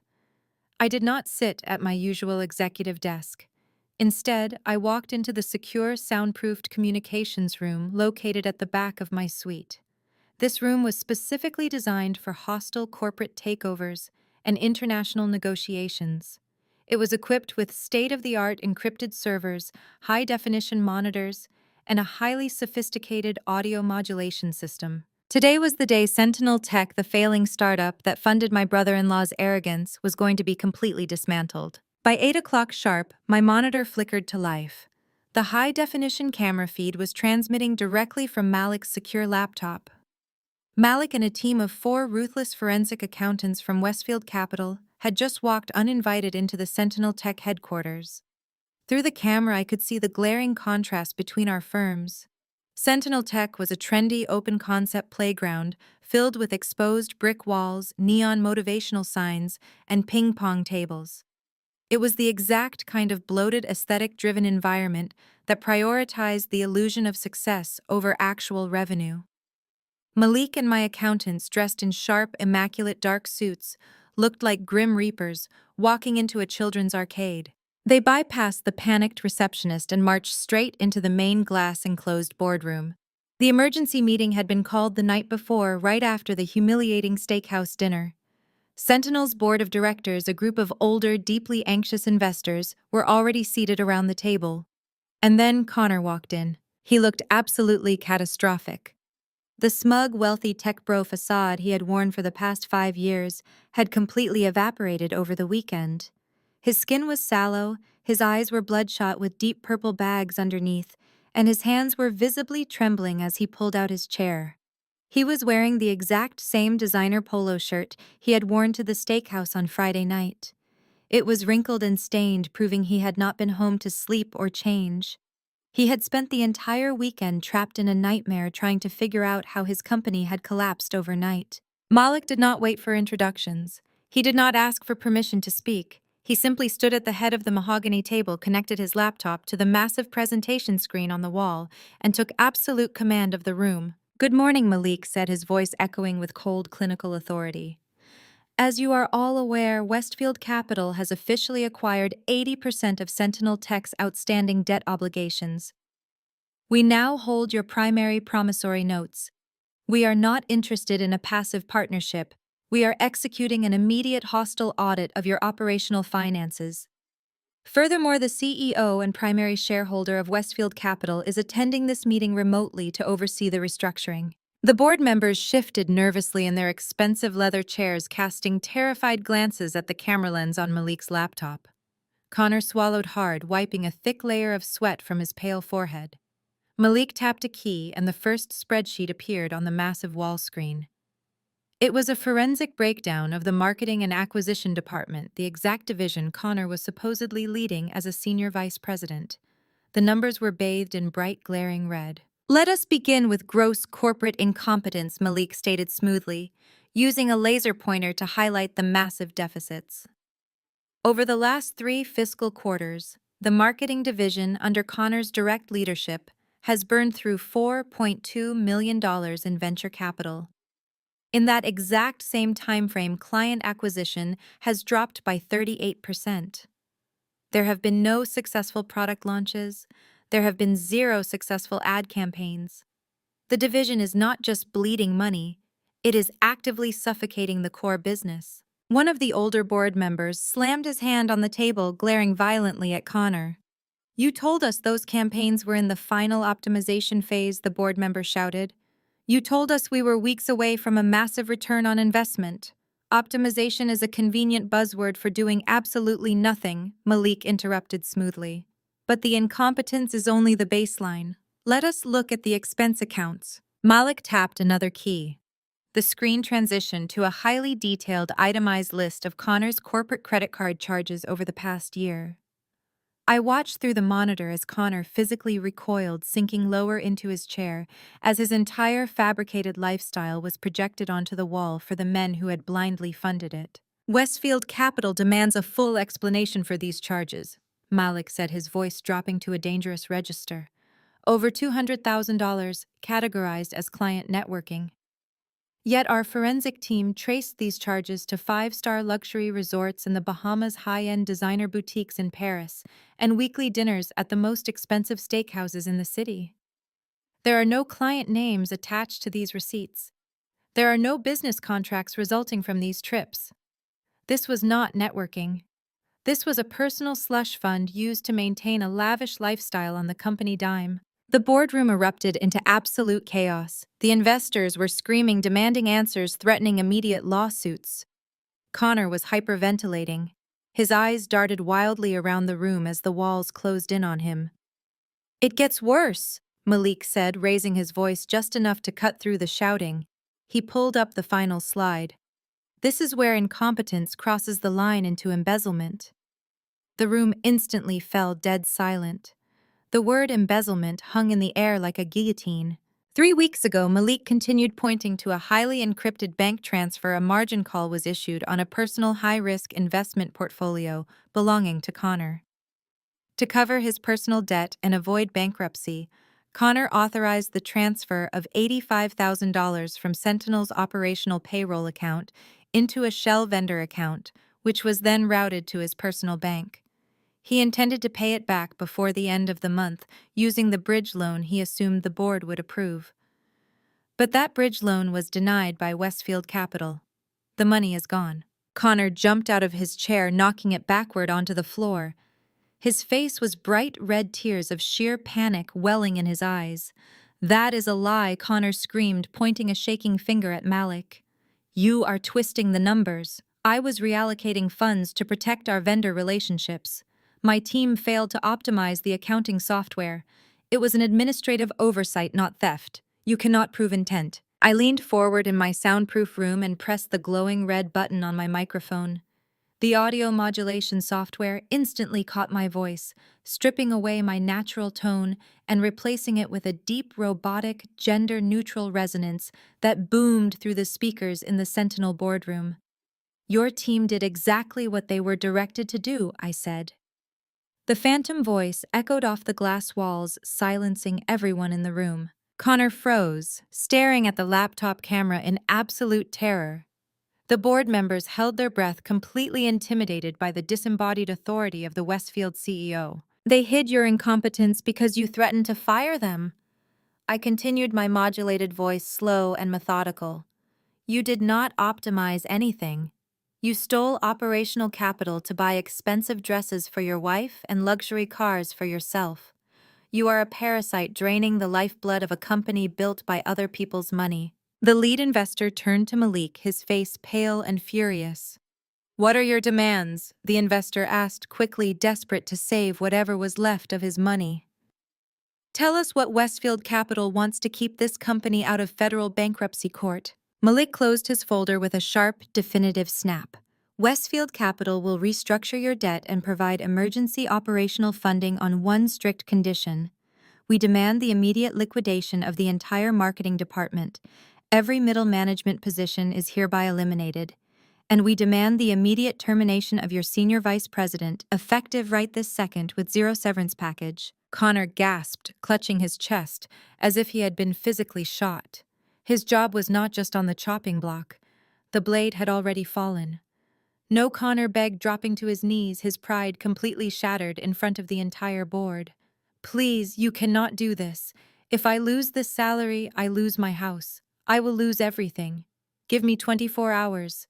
Just one day." "Why should we give a thief a 24-hour grace period?" I demanded through the speakers, savoring every single syllable. "Because my wife can fix this," Connor pleaded, sobbing openly on the boardroom floor. "My wife is Amanda. She is a brilliant corporate strategist. She literally just accepted a senior vice president position at Westfield Capital on Friday. She is starting her new job at your headquarters today. She has direct access to the executive board. If you just let me call her, she can come downstairs and speak to you directly. She can smooth all of this out. We can negotiate a repayment plan. Just let my wife talk to you." I took my finger off the microphone button, muted the feed, and laughed out loud in the quiet of my penthouse. The sheer blinding delusion was a masterpiece. Connor was drowning in the ocean, and he was begging a ghost to throw him an imaginary life preserver. I pressed the button one last time. "We welcome the opportunity to meet your highly connected wife, Connor," I said coldly through the modulator. "Send her to our headquarters. But your termination stands. Pack your desk." Malik closed the laptop, cutting the feed. I sat back in my chair, staring at the black screen. Connor was officially ruined. And now, in his absolute desperation, he was going to force Amanda to walk right back into the lion's den. I did not need to be inside their heavily mortgaged luxury townhouse to know exactly how the next hour played out. Connor was entirely predictable, a coward running entirely on panic.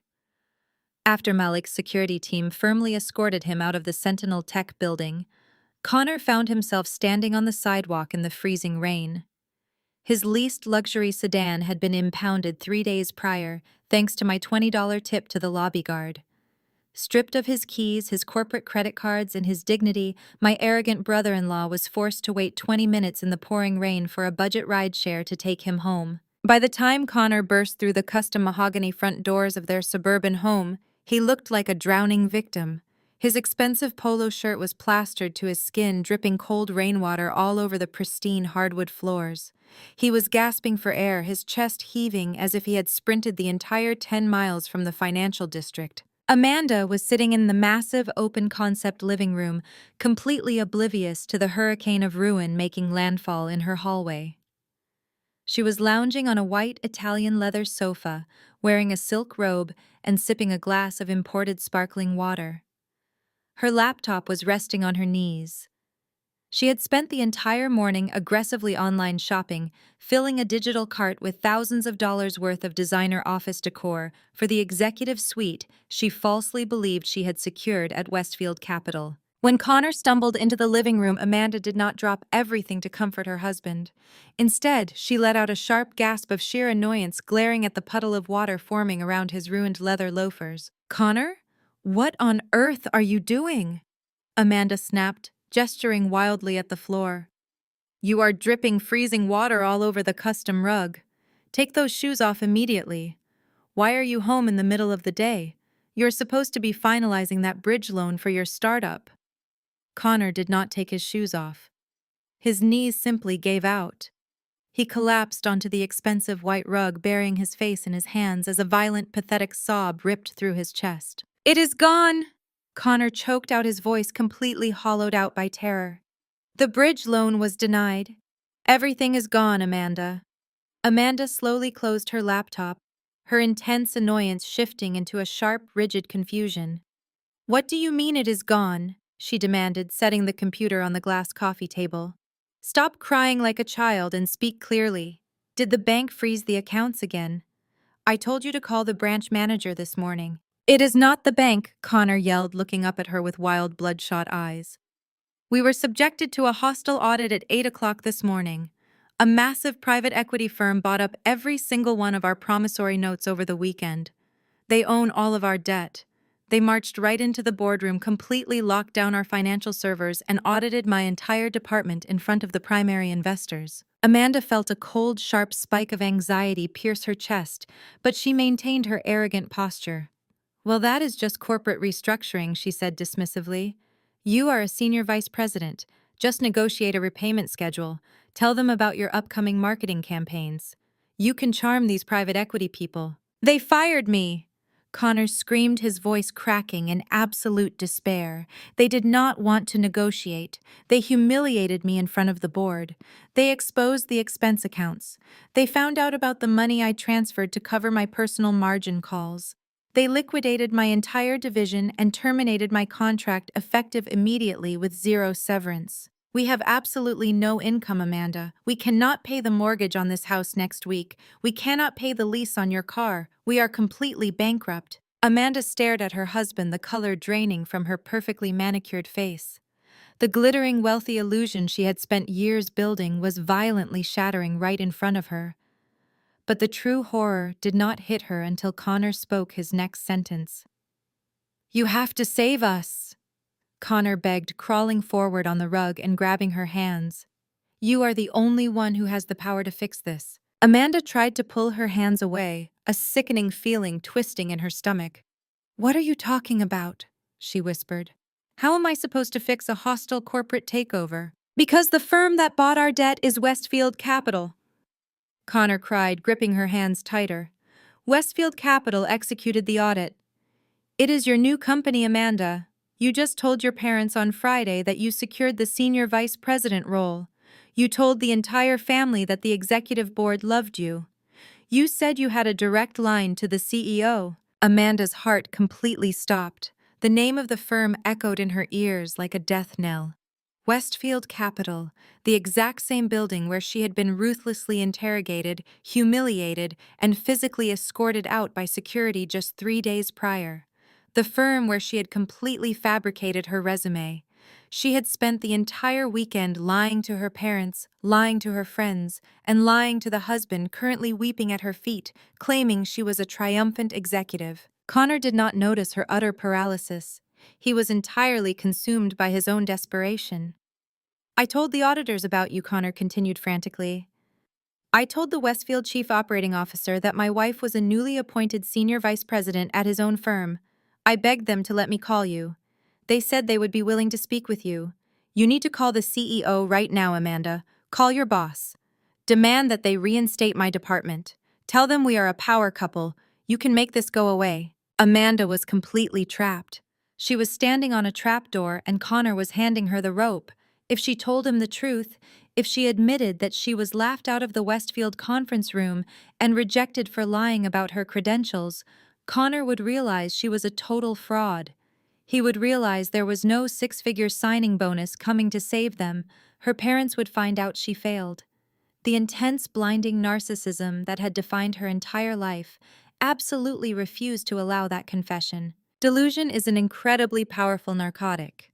Faced with the absolute destruction of her ego, Amanda's brain violently rejected reality. Instead of confessing, she doubled down. She convinced herself that the chief operating officer who interviewed her was just a rogue, incompetent manager. She convinced herself that if she could just bypass him and march directly into the Westfield executive suite, she could charm the mysterious CEO in person. She would demand the job, demand her husband's reinstatement, and save her perfect image. Amanda pulled her hands away from Connor and stood up. She smoothed the front of her silk robe, forcing her face into a mask of absolute terrifying confidence. "Stop groveling on the floor, Connor," Amanda commanded, her voice turning cold and sharp. "You look pathetic." Connor looked up at her, tears streaming down his face. "Are you going to call them?" "I am not going to call them," Amanda said, turning toward the grand staircase. "I am going to go down there in person. This is exactly why you need a woman with real corporate leverage. Clearly, there has been a massive miscommunication between the acquisition team and the executive board. I will march directly into the CEO's office and put an immediate stop to this ridiculous audit. They are not going to treat the husband of an incoming executive this way. I will handle it." Connor let out a massive sigh of relief, slumping back against the sofa as if a physical weight had been lifted off his chest. "Thank God," he whispered. "I knew you could fix this. Tell them I expect a full apology for how they spoke to me in that boardroom." Amanda did not reply. She marched upstairs to her massive walk-in closet.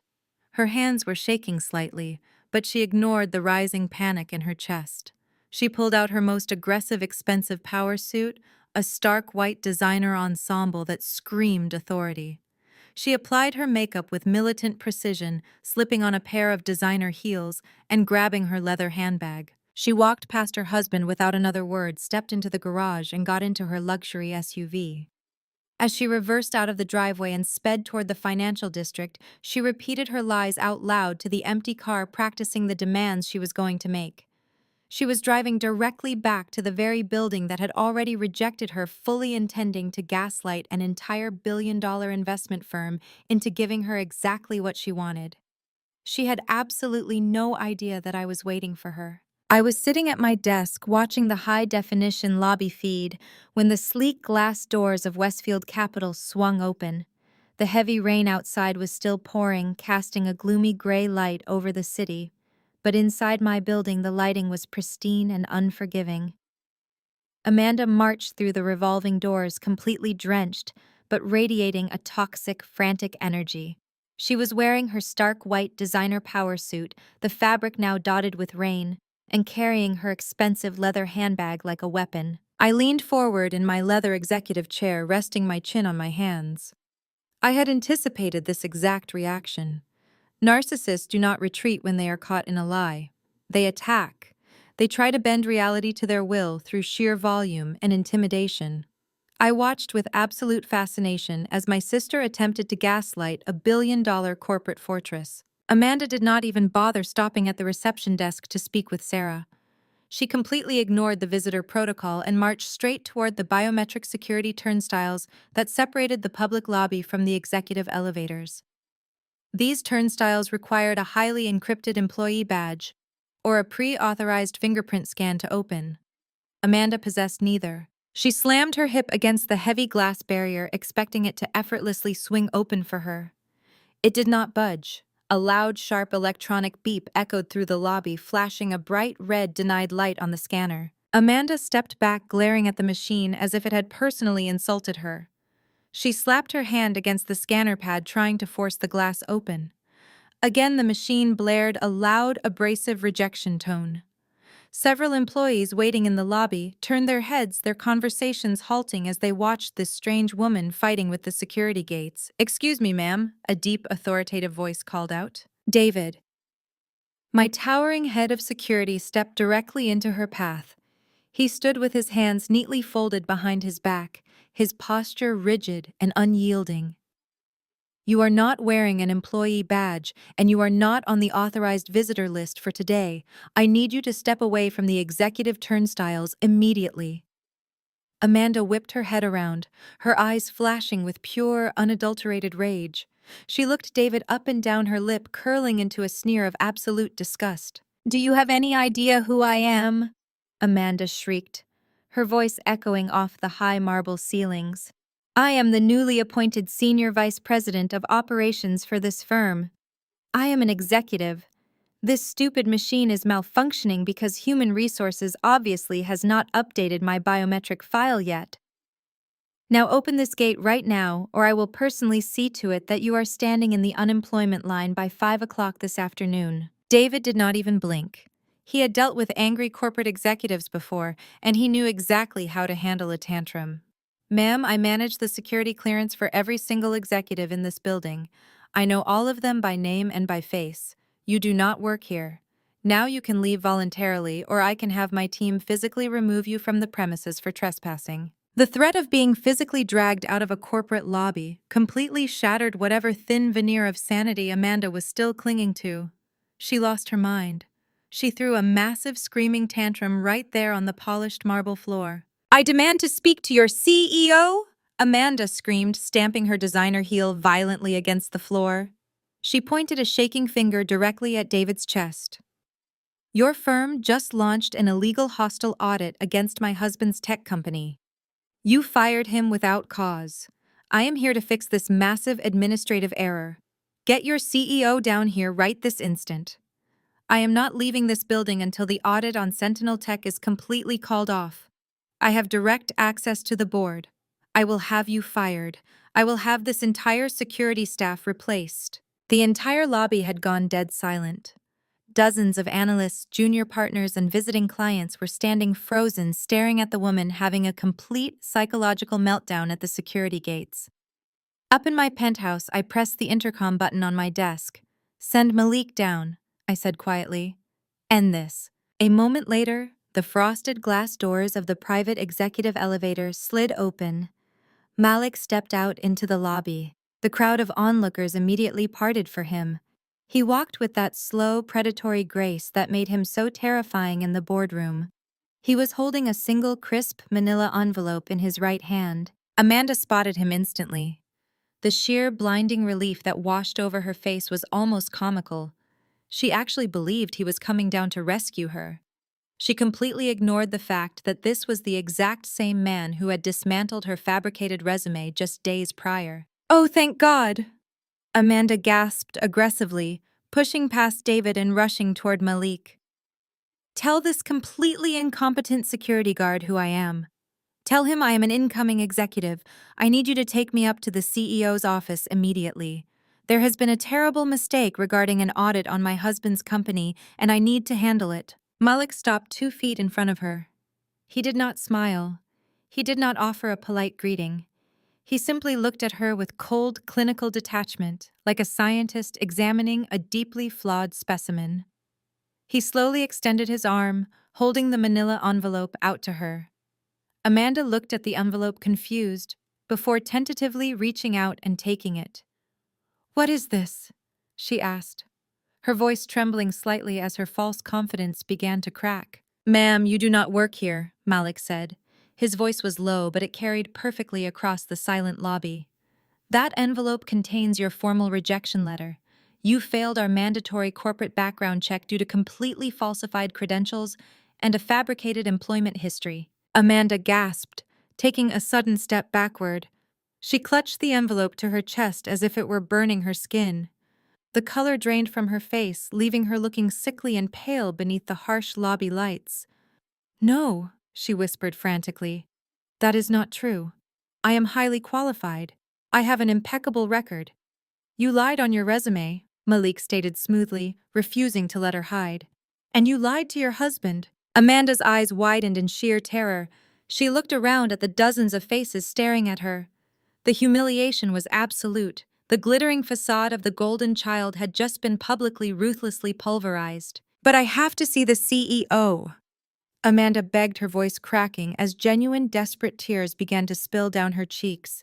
"You do not understand. My husband's company is being liquidated. We are going to lose our house. I just need 5 minutes with the CEO to negotiate a repayment plan. Just 5 minutes, please." Malik tilted his head slightly, offering her a devastatingly polite smile. "I am afraid that is completely impossible," he said. "Our CEO is far too busy liquidating your husband's frozen assets to see you today." Amanda let out a choked, breathless sob. The reality of her total destruction had finally hit her. She was not a powerful executive. She was a fraud, and the people holding her husband's debt knew exactly who she was. "Who is it?" Amanda demanded, her voice rising into a hysterical shriek. "Who is the CEO of this firm? Who is doing this to us?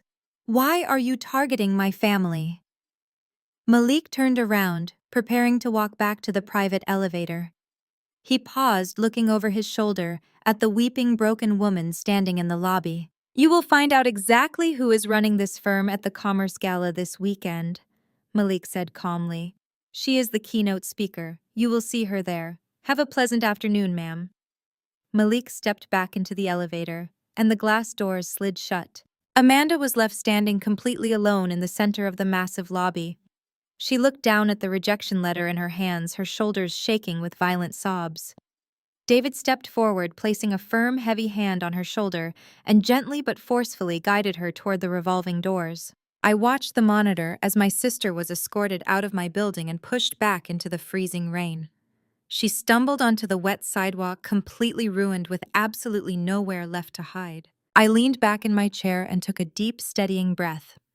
My parents had bought tickets to the Commerce Gala months ago, eager to network and show off Amanda's imaginary success to the city's elite. They were expecting a night of champagne and celebration.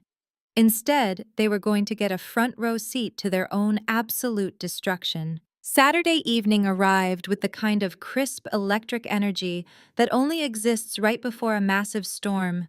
The annual City Commerce Gala was the absolute pinnacle of the financial social calendar. It was held in the grand ballroom of the historic Plaza Hotel, a sprawling architectural masterpiece filled with massive crystal chandeliers, vaulted gold leaf ceilings, and walls lined with imported mirrors. It was a glittering sea of diamonds, tailored tuxedos, and ruthless corporate ambition. I arrived 2 hours before the general admission doors opened. I did not wait in the winding line wrapped around the block. I was escorted directly through the private entrance and into the roped-off VIP lounge reserved exclusively for the evening's keynote speaker and the city's highest-ranking executives. I stood near the velvet ropes holding a crystal flute of vintage champagne. I was wearing a breathtaking, custom-tailored emerald green silk gown that cascaded flawlessly to the floor. The deep jewel tone contrasted sharply with the blindingly expensive understated diamond choker resting against my collarbone. I felt completely at peace, watching the massive ballroom slowly fill with the city's elite as the string quartet began playing softly in the background. My parents had purchased their general admission tickets months ago. I knew for a fact they had put the $4,000 expense on a high-interest credit card they could barely afford to pay off. They did not buy the tickets to support local charities. They bought them strictly to network, to take photos for their social media, and to aggressively show off Amanda to anyone who would listen. Through the sea of black tuxedos and sparkling dresses, I finally spotted them entering the main floor. My mother Brenda walked slightly ahead, her chin tilted up in an attitude of absolute unearned superiority. She was wearing a heavily beaded silver dress that was entirely too loud for the elegant setting. My father Calvin walked tightly beside her, puffing his chest out and scanning the room for any important investors he could corner and bother. But it was the couple trailing behind them that truly captured my attention. Connor and Amanda looked like they were walking to their own execution. The contrast between my parents' oblivious arrogance and my sister's sheer terror was absolutely beautiful to witness. Connor was already sweating through his rented tuxedo. His skin was gray, his eyes bloodshot and darting around the room as if he expected federal agents to arrest him at any moment. He was currently watching his tech startup get completely liquidated by my firm, and he had absolutely no idea how he was going to survive the week. Amanda looked even worse. The golden child was entirely hollowed out. She was wearing a black designer gown, but her posture was completely broken. She kept her head down, her hands tightly clutching her evening bag. She was terrified. She knew that the Westfield Capital executives would be attending this gala. She was paralyzed by the fear that she might run into Malik, the man who had handed her a rejection letter, and exposed her fabricated resume in the middle of a crowded lobby. She was drowning in the massive lie she was still telling our parents about being a newly appointed senior vice president, and the weight of that lie was physically crushing her. As they made their way toward the center of the ballroom, my mother suddenly stopped dead in her tracks. Her eyes locked onto the VIP lounge. Her gaze swept over the velvet ropes, the private bar, and the armed security guards standing at the entrance. And then her eyes landed directly on me. I saw her jaw drop. Her face instantly contorted from practiced elegance into a mask of sheer venomous outrage. She aggressively tapped Calvin on the shoulder, pointing a sharp acrylic fingernail in my direction. Calvin squinted, his face turning red the second he recognized me standing on the other side of the velvet rope. Without a moment of hesitation, Brenda abandoned her networking plans and marched aggressively across the ballroom floor, dragging the miserable rest of the family right behind her. She did not care who she bumped into. She shoved past a waiter carrying a tray of appetizers and marched straight up to the velvet rope, separating the general admission floor from my private lounge. "What on earth do you think you are doing?" Brenda hissed, her voice sharp and incredibly loud. A heavy-set security guard immediately stepped forward to block her path, raising his hand to push her back. I simply smiled, caught the guard's eye, and gave him a subtle nod to let her speak. He stepped back but kept his eyes locked on my mother. I took a slow sip of my champagne. "Good evening, Mother. You look very festive tonight." "Do not play games with me, Kendra," Brenda snapped, gripping the velvet rope with both hands as if she wanted to rip it out of the heavy brass stanchions. "How did you get in here? Did you slip in through the kitchen loading dock when the catering staff was not looking? Did you find a back door left open?" I tilted my head slightly, looking at her with mild amusement. I walked through the front door just like everyone else. Calvin stepped up beside her, glaring at my custom emerald gown with absolute disgust. "Stop lying, Kendra," Calvin growled, keeping his voice low but completely laced with poison. "General admission tickets to this event are $2,000 a plate. We know for a fact you do not have that kind of money. You are completely embarrassing us. You bought some cheap knockoff dress, sneaked into the most prestigious financial event of the year, and now you are standing in the VIP section trying to steal free champagne and crab cakes." "It is honestly pathetic," Brenda chimed in, looking me up and down. "You are deliberately trying to ruin your sister's big night." Amanda is stepping into a massive executive role. She is going to be networking with billionaires tonight. If any of her new Westfield Capital colleagues see her deadbeat sister sneaking around the VIP lounge pretending to be important, it will completely destroy her professional reputation. I shifted my gaze from my furious parents to my sister. Amanda was standing a few feet behind them. When our eyes met, she completely froze. She looked at my gown, she looked at the heavy diamond choker around my neck, and she looked at the armed guard standing at my absolute disposal. A flicker of deep, profound confusion flashed across her face, followed instantly by a wave of sickening dread. She swallowed hard, taking a small step backward, instinctively trying to hide behind her husband. Connor, meanwhile, was not paying attention to the conversation at all. He had immediately flagged down a passing bartender and grabbed 2 glasses of straight bourbon, throwing the first one back in a single gulp. He was drinking to numb the absolute terror of his impending bankruptcy, completely unaware that the architect of his ruin was standing less than 5 feet away. "You need to leave right now," Brenda commanded, her voice growing louder and drawing the attention of several wealthy guests standing nearby. "Put that glass down, walk out the back exit before security throws you out, and go back to your little freelance life. Do not make me call the event organizers." I took another deliberately slow sip of my champagne. I let the silence stretch, allowing her loud, obnoxious demands to hang awkwardly in the elegant air of the ballroom. I looked at the golden child trembling in the background, and then back to the mother who had spent my entire life trying to make me feel completely invisible. "I am not going anywhere, Mother," I said softly, my voice carrying a terrifyingly calm authority. "I was invited, and I highly suggest you lower your voice. You are making a scene in a room full of people who actually matter." Brenda gasped, clutching her chest as if I had physically struck her. "You ungrateful, arrogant little brat," she snarled. But before she could launch into another loud, humiliating tirade, Connor suddenly pushed his way to the front of the group. The bourbon had hit his empty stomach, mixing violently with his sheer desperation and completely obliterating his filter. He glared at me, his eyes dark and swimming with aggressive, drunken rage. He had lost everything, and he was desperately looking for a punching bag. Connor shoved his way past my father, nearly knocking a passing waiter completely off balance. The smell of cheap bourbon and sour sweat radiated off him in waves, entirely ruining the delicate scent of expensive perfume that filled the VIP area. His rented tuxedo jacket was unbuttoned, his bow tie hanging loosely around his neck. He looked like a man who had spent the last 3 days falling down a very long, very dark flight of stairs. "What are you smiling at?" Connor slurred, pointing a trembling, accusatory finger directly at my face. "You think this is funny, Kendra? You think because you rented a nice dress for one night you can look down on us?" "Connor, lower your voice," my father hissed, grabbing his son-in-law by the arm. "People are staring at us." But Connor violently yanked his arm away. The alcohol had completely bypassed his rational brain and gone straight to his massive, bruised ego. He was a man drowning in millions of dollars of corporate debt, utterly powerless against the faceless investment firm that was currently tearing his life apart. He desperately needed someone to feel smaller than him. He needed his usual punching bag. "No, I will not lower my voice," Connor shouted, stepping so close to the velvet rope that the security guard immediately put a hand on his holster. "Look at her, Calvin.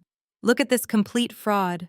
She comes in here sneaking into the VIP section, pretending she is part of this world. She is a dropout. She is a nobody who plays on her computer all day while real men build real companies." The sheer irony of his statement was almost too delicious to bear. The man who had embezzled payroll funds to buy designer shoes was lecturing me about building real companies. I did not blink. I did not step back. I just looked at him with the cold, detached fascination of a scientist observing a dying insect. Connor leaned over the velvet rope, his face turning a dangerous shade of crimson. "You have always been jealous of Amanda." He spat the venom thick in his throat. "You have always hated her because she is everything you are not. She is beautiful, she is brilliant, and she is successful." I glanced past Connor to look at Amanda. She was standing frozen behind my mother, looking as if she were about to physically collapse. Her eyes were wide with sheer terror. She knew exactly what Connor was about to do, and she knew there was absolutely no way to stop him. "Do not ignore me when I am talking to you," Connor roared, slamming his open palm down hard on the brass stanchion. The loud smack echoed sharply across the grand ballroom. The string quartet abruptly stopped playing mid-measure.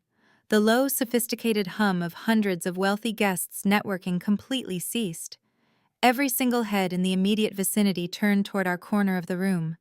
Billionaire investors, tech moguls, and managing partners of the city top law firms all stopped what they were doing to watch the sweaty, intoxicated man having a complete meltdown at the edge of the VIP lounge. "Connor, please stop."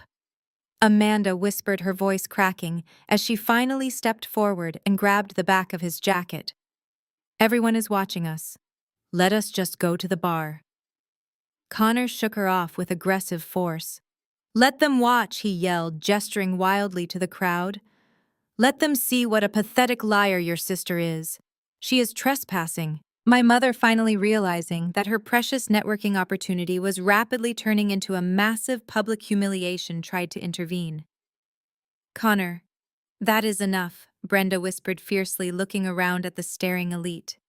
You are making a spectacle. We are here to celebrate Amanda's new job. Connor completely ignored her. He turned his attention to the large, heavily armed security guard standing next to me. Do your job, Connor barked at the guard. Throw this woman out. She does not belong here. She does not have a VIP pass. She is a complete nobody. The security guard did not move a single muscle. He simply looked at me, waiting for an instruction. I gave him a subtle shake of my head, signaling him to stand down. I wanted Connor to dig the hole as deep as humanly possible. Did you hear me? Connor screamed, his voice breaking as the alcohol and the sheer panic of his ruined life completely took over. I am commanding you to remove her from this building. My wife is an executive. She is the new senior vice president of operations at Westfield Capital. We are the elite of this city. We are the ones who belong here. You work for people like us.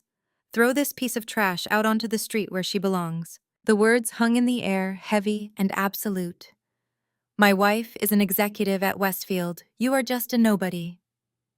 The absolute silence in the ballroom was deafening. The city elite watched the spectacle with a mixture of disgust and dark amusement. I could see Malik standing near the edge of the crowd, dressed in a flawless tuxedo, a slow, predatory smile spreading across his face as he watched Connor publicly hang himself. Amanda put her hands over her face completely, unable to bear the humiliation of her massive lie being screamed to a room full of people who actually worked in the financial sector. She knew there were Westfield Capital employees in this very room who knew exactly who she was and what she had done. I did not raise my voice. I did not defend myself against his ridiculous threats. I simply looked at Connor, studying the pathetic, sweaty mess of a man who had tried to treat me like a servant just a few days ago. Then I slowly raised my left wrist. I pulled back the sleeve of my custom emerald gown and looked at my heavy diamond-encrusted watch. It was exactly 8 o'clock. You are making a terrible mistake, Connor, I said softly, my voice perfectly calm and carrying clearly in the quiet room. You are writing checks that your reality cannot possibly cash. What did you just say to me? Connor growled, balling his hands into tight fists. I will have you arrested. I will call the police myself. You will not need to call anyone, I replied, lowering my wrist, because your time is entirely up. Just as Connor opened his mouth to scream another drunken insult, the grand ballroom lights slowly dimmed. The spotlight hit the massive stage at the far end of the room. A deep, authoritative voice echoed through the state-of-the-art sound system, cutting through Connor's pathetic tantrum and commanding the absolute attention of every single person in the building. It was time for the keynote address. The execution was about to begin. The grand ballroom lights faded into a dramatic, sweeping darkness, leaving only the soft ambient glow of the crystal chandeliers and a single powerful spotlight aimed directly at the center stage. The sudden shift in atmosphere acted like a physical weight, instantly silencing the room. The low hum of networking, the clinking of champagne flutes, and the obnoxious drunken shouting from my brother-in-law completely ceased. A tall, distinguished man in a tailored tuxedo stepped up to the acrylic podium. He was the master of ceremonies, a highly respected billionaire philanthropist. He tapped the microphone twice. The sharp, crisp sound echoed through the state-of-the-art audio system, demanding absolute attention. Ladies and gentlemen, the master of ceremonies began, his deep voice washing over the silent crowd. We are gathered here tonight to celebrate the architects of our city. The innovators, the ruthless pragmatists, and the visionaries who build empires from the ground up. Tonight, we have the distinct honor of hearing from a leader who has fundamentally reshaped the financial district. I stood perfectly still behind the velvet rope of the VIP lounge. Connor was still standing inches away from me, his mouth hanging open mid-insult, his confused bloodshot eyes darting toward the stage. My mother and father were frowning, irritated that the keynote address had interrupted their attempt to have me thrown out of the building. Amanda was staring at the floor, clutching her purse, just wishing the night would end. Just this morning, the master of ceremonies continued, his voice echoing with profound respect. Her firm made headlines across the country by executing a flawless, aggressive acquisition of Sentinel Tech, stepping in to completely restructure a failing enterprise and protect the integrity of our tech sector. At the mention of Sentinel Tech, Connor stopped breathing. His entire body went completely rigid. He slowly turned his head away from the stage and looked back at me. The sheer blinding alcohol in his system was suddenly no match for the absolute terror flooding his veins. "She is a titan of industry," the master of ceremonies declared, raising his hand toward the VIP lounge. "Please join me in welcoming the founder and chief executive officer of Westfield Capital, Kendra." A second blindingly bright spotlight snapped on, sweeping across the massive ballroom floor and landing directly on me. The brilliant white light illuminated my custom emerald gown and the heavy diamonds resting against my collarbone. For 5 seconds, the silence in our corner of the room was so absolute, so heavy, it felt like all the oxygen had been sucked out of the building. The color completely and instantly drained from my family. Brenda dropped her silver designer clutch.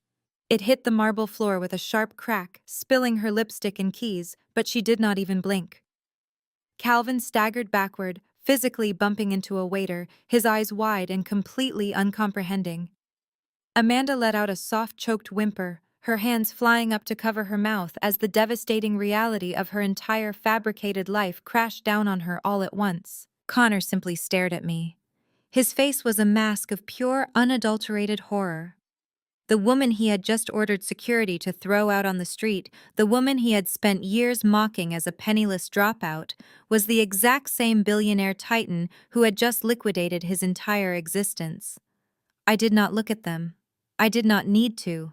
Their absolute destruction was already complete. I calmly handed my crystal champagne flute to the heavily armed security guard, who offered me a deep, respectful nod.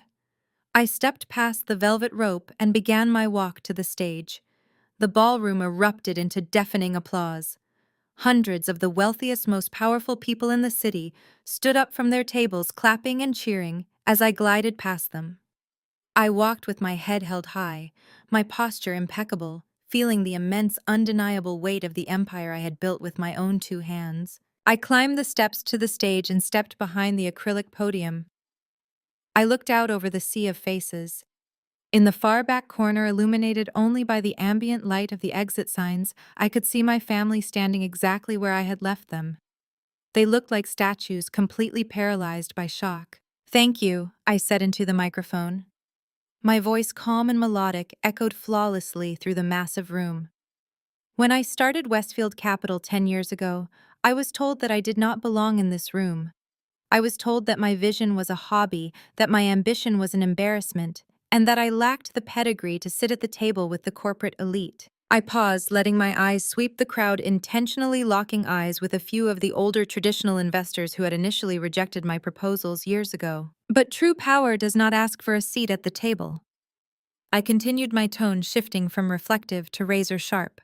True power simply buys the building. It identifies the rot, cuts out the dead weight, and rebuilds the foundation. That is exactly what we do at Westfield. We do not tolerate the illusion of success.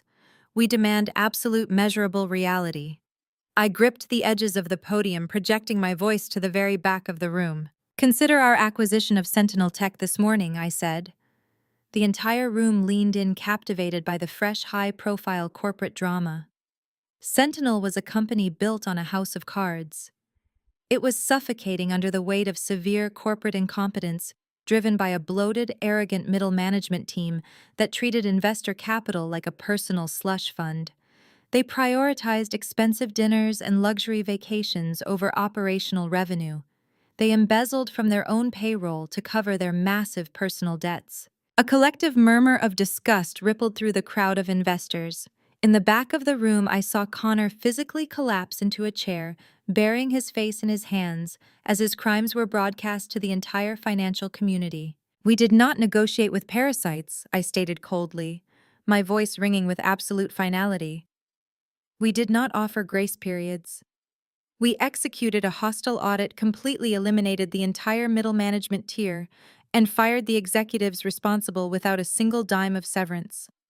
We cut the cancer out of the company.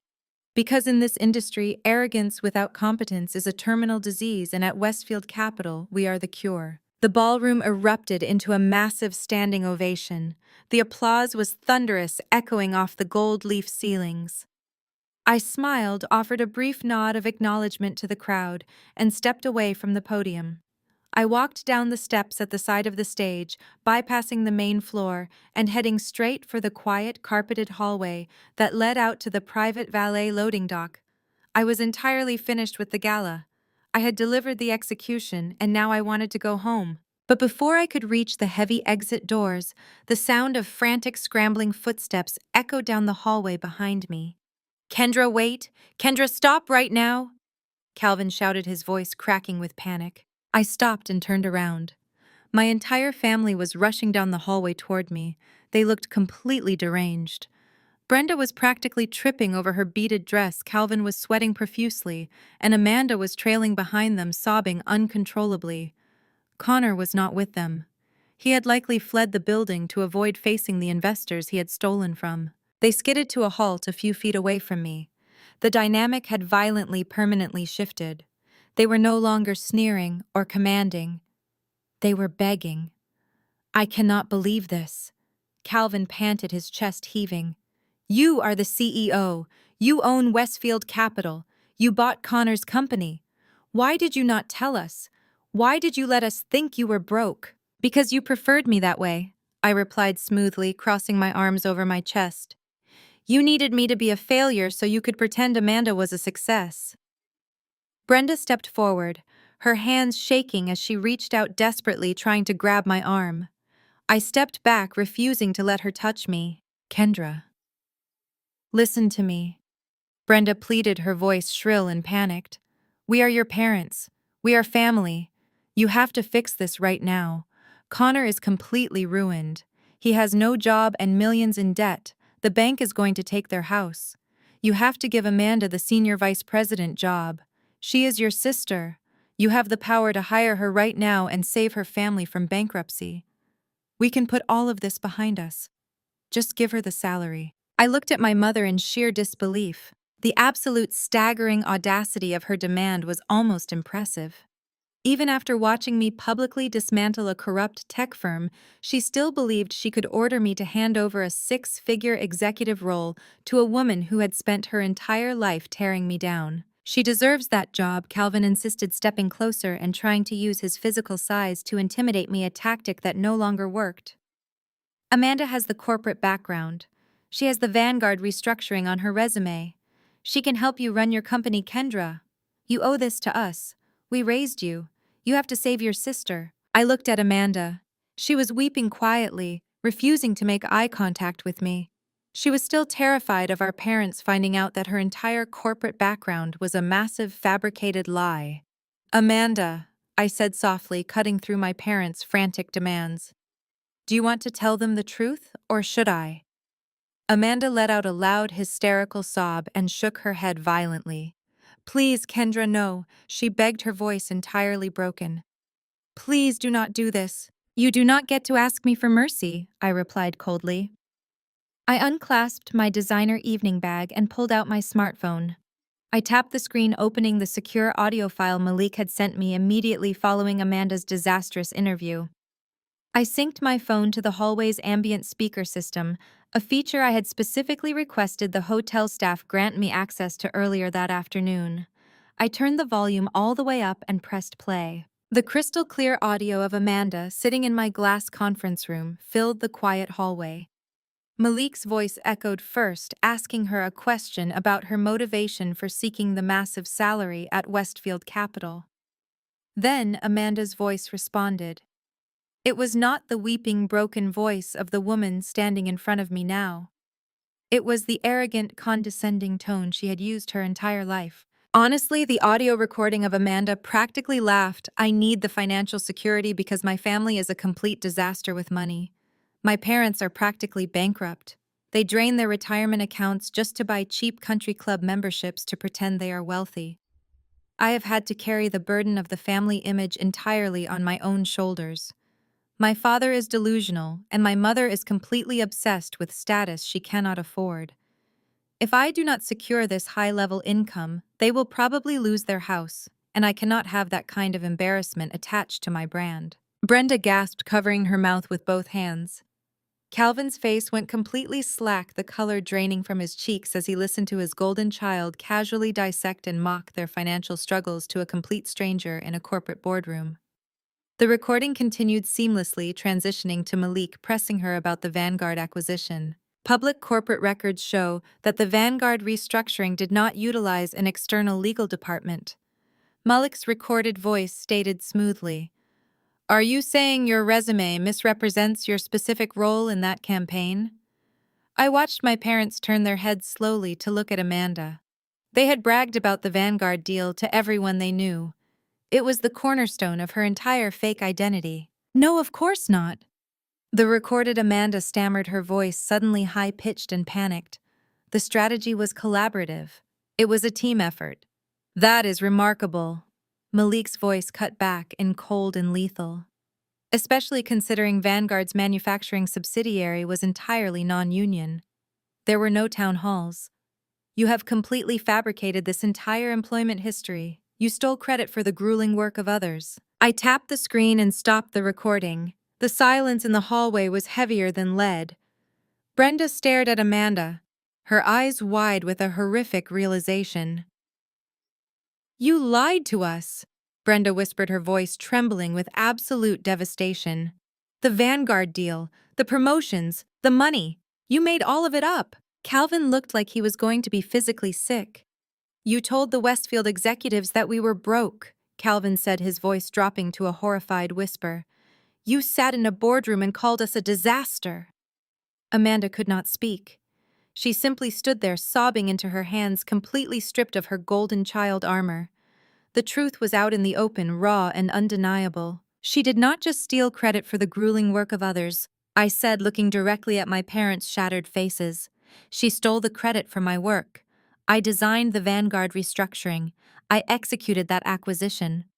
Your perfect daughter printed out an article about my success, slapped her name on it, and walked into my building demanding a job." I slipped my phone back into my evening bag and snapped it shut. "You wanted to know why I let you think I was broke," I said, my voice dropping to a low, icy whisper. "Because it cost me absolutely nothing to let you look like fools, and it cost you everything to pretend you were better than me." I turned my back on them. I did not wait for an apology, and I did not stay to watch the fallout. I walked through the heavy exit doors and stepped out into the cool, refreshing night air. My private town car was waiting at the curb. I had entirely severed the rotting branch of my family tree, and tomorrow morning I was going to collect on the rest of their debts. The Sunday morning following the gala arrived with a heavy, oppressive silence. The storm from the previous night had passed, leaving the city streets slick and gray. I did not sleep, and I did not need to. I drank a single cup of black coffee, called my private driver, and headed straight to Brooklyn. I had one final piece of business to conduct. When my town car pulled up to my parents' historic brownstone, I could see the sheer panic radiating from the property before I even stepped out of the vehicle. Through the large front windows, I saw shadows pacing frantically back and forth. 4 massive designer suitcases were piled haphazardly on the front porch. Connor and Amanda had clearly fled their heavily mortgaged suburban townhouse in the middle of the night, terrified that federal auditors or bank officials would be knocking on their door by dawn. They had come running back to the only safety net they thought they had left. I did not knock. I simply turned the brass handle and walked into the grand foyer. The entire family was gathered in the massive open-concept kitchen. The dynamic of the room had been entirely obliterated. The arrogant, untouchable family unit that had mocked me just a week ago at the Labor Day cookout was gone. Connor was sitting at the marble kitchen island with his head buried in his hands, his rented tuxedo still on completely ruined and smelling of stale bourbon. Amanda was huddled in the corner wearing a pair of old sweatpants, her face red and swollen from hours of hysterical crying. My parents were standing near the stove drinking coffee and looking like they had aged 10 years overnight. When they heard my footsteps on the hardwood floor, all four of them snapped their heads in my direction. Nobody screamed. Nobody hurled an insult. The absolute reality of my power had finally terrified them into submission. But narcissists do not know how to apologize. When they are backed into a corner, they simply rewrite history. My mother was the first to speak. She set her coffee mug down and took a cautious step toward me, forcing a stiff, completely unnatural smile onto her face. Kendra, Brenda said, her voice shaking slightly. "We are so glad you came over. We have been up all night talking. We have been doing a lot of reflecting on everything that happened yesterday." I stood at the edge of the kitchen, my hands tucked into the pockets of my tailored wool coat. I did not say a word. I just waited for the inevitable manipulation. "Your father and I realized that our methods over the years might have seemed harsh," Brenda continued, her eyes darting nervously toward Calvin for support. "But you have to understand, Kendra. We knew you had this incredible potential inside of you. We saw your brilliance even when you dropped out of law school. We knew that the corporate world was going to be brutal, especially for a woman like you. We treated you the way we did to make you tough. We had to be hard on you, so you would build the thick skin required to conquer the financial district." I stared at her, completely fascinated by the sheer, unadulterated delusion. "Exactly," Calvin chimed in, puffing his chest out just a fraction, trying to reclaim some of his lost authority as the patriarch. "It was tough love, Kendra. Everything we did, every time we pushed you aside or challenged you, it was to fuel your ambition. We were the fire that forged your empire. You would never have built Westfield Capital if we had coddled you the way we coddled your sister. We sacrificed our relationship with you so that you could become a billionaire." Amanda let out a loud, pathetic sob from the corner, but my parents completely ignored her. Their golden child was officially useless to them now. She had no money, no status, and no leverage. They were entirely focused on the daughter they had abused, desperately trying to claim ownership of my success. "So you see," Calvin said, taking a step closer to me, "you owe your incredible success to this family. We protected you from weakness, and now family needs to protect family. You proved your point last night. You showed everyone how powerful you are. Now it is time to do the right thing. We need you to call your auditors off Connor, pay his corporate debts, reinstate his company. We are asking you to step up and be the loyal daughter we raised you to be." I let his words hang in the quiet kitchen. I looked at Connor, who slowly lifted his head, his bloodshot eyes staring at me with a pathetic glimmer of hope. He actually believed that my parents' ridiculous gaslighting was going to work. He actually thought I was going to write a multi-million-dollar check to bail out the man who had ordered security to throw me onto the street. I did not yell. I did not argue with their completely fabricated version of my childhood. I simply unbuttoned my coat, reached inside, and pulled out a thick, heavy legal folder. I walked over to the marble kitchen island and dropped the folder right in front of Connor. It landed with a loud, heavy slap. "I am not here to negotiate," I said, my voice cold, flat, and completely devoid of emotion. "And I am certainly not here to thank you for a lifetime of emotional abuse. I am here to finalize my investments." Calvin frowned, looking down at the legal folder. "What is this?" he demanded. 3 years ago, I said, looking directly into my father's eyes, "You and Mom secretly filed for bankruptcy. You had drained your entire retirement portfolio, completely exhausted your savings, and maxed out multiple lines of credit. You did all of this to fund Amanda's lavish destination wedding, to buy Connor his luxury vehicles, and to maintain the absolute lie that you were part of the city's elite." Brenda gasped, her hand flying to her mouth. Amanda stopped crying and looked up, her eyes wide with shock. They had absolutely no idea. My parents had hidden their financial ruin from their precious golden child to keep the illusion alive. The bank was preparing to foreclose on this historic brownstone. I continued, my voice echoing clearly in the stunned silence. You were exactly 30 days away from being dragged out of this property by the authorities. But at the very last minute, a private holding company stepped in and bought your distressed mortgage from the bank. They absorbed your debt, allowing you to stay in the home under a highly restricted silent lease agreement. Calvin's face turned completely gray. He reached out with a trembling hand and flipped open the heavy cover of the legal folder. The first page was a copy of the property deed. You never looked into the holding company that bought your debt, I said softly.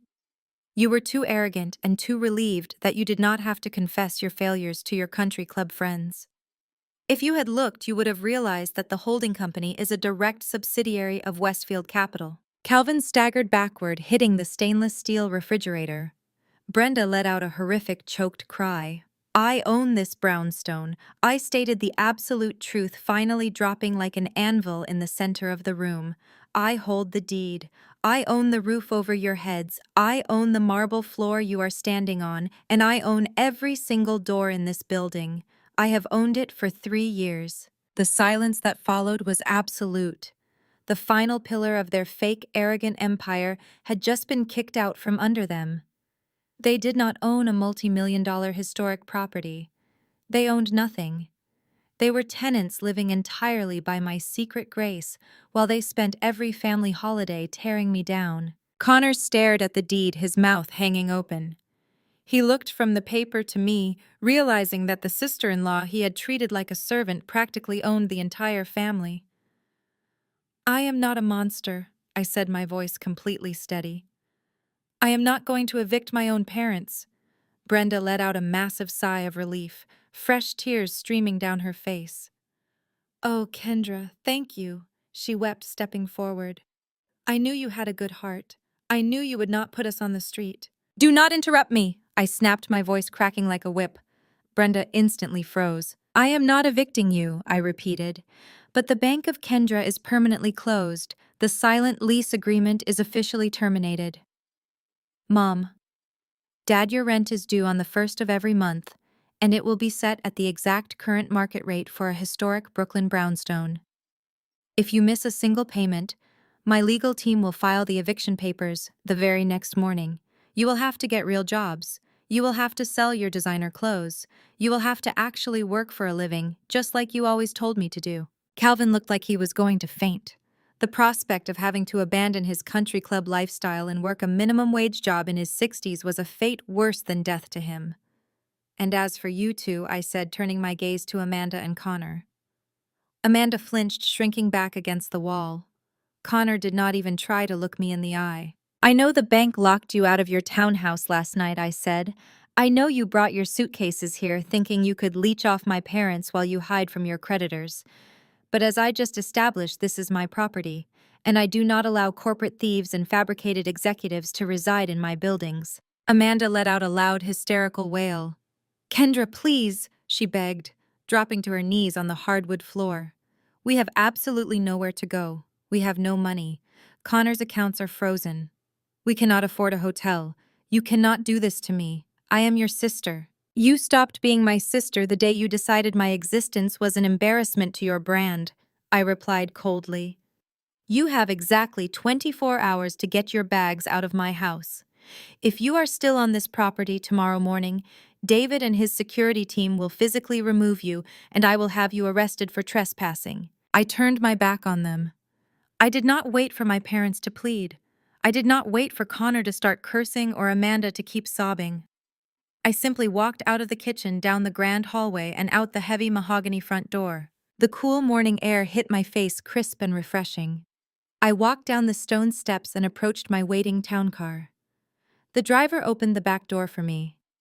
Inside, Malik was sitting in the plush leather seat, holding a digital tablet, quietly reviewing the financial projections for our next quarter. He looked up as I slid into the car and closed the door. It is done, Malik asked softly. It is done, I replied. The driver pulled away from the curb. I looked out the tinted window, staring back at the beautiful historic brownstone one last time. For my entire life, that house had been a prison of impossible expectations, emotional cruelty, and conditional love. But as the car turned the corner and the house disappeared from view, I felt absolutely nothing but total blinding freedom. The empire was entirely mine, the dead weight was finally cut, and the future belonged to me. Have you ever had to walk away from a toxic family that demanded everything but gave absolutely nothing in return? Have you ever had to cut the anchor to save yourself from drowning? I would love to hear your stories of survival and success in the comments below. If my journey resonated with you, please hit the like button and subscribe to the channel for more stories about claiming your worth and building your own empire. Share this video with someone who might need the courage to stand up to the people who underestimate them. Thank you for listening. And remember, the family you choose to build is always stronger than the one that tries to break you.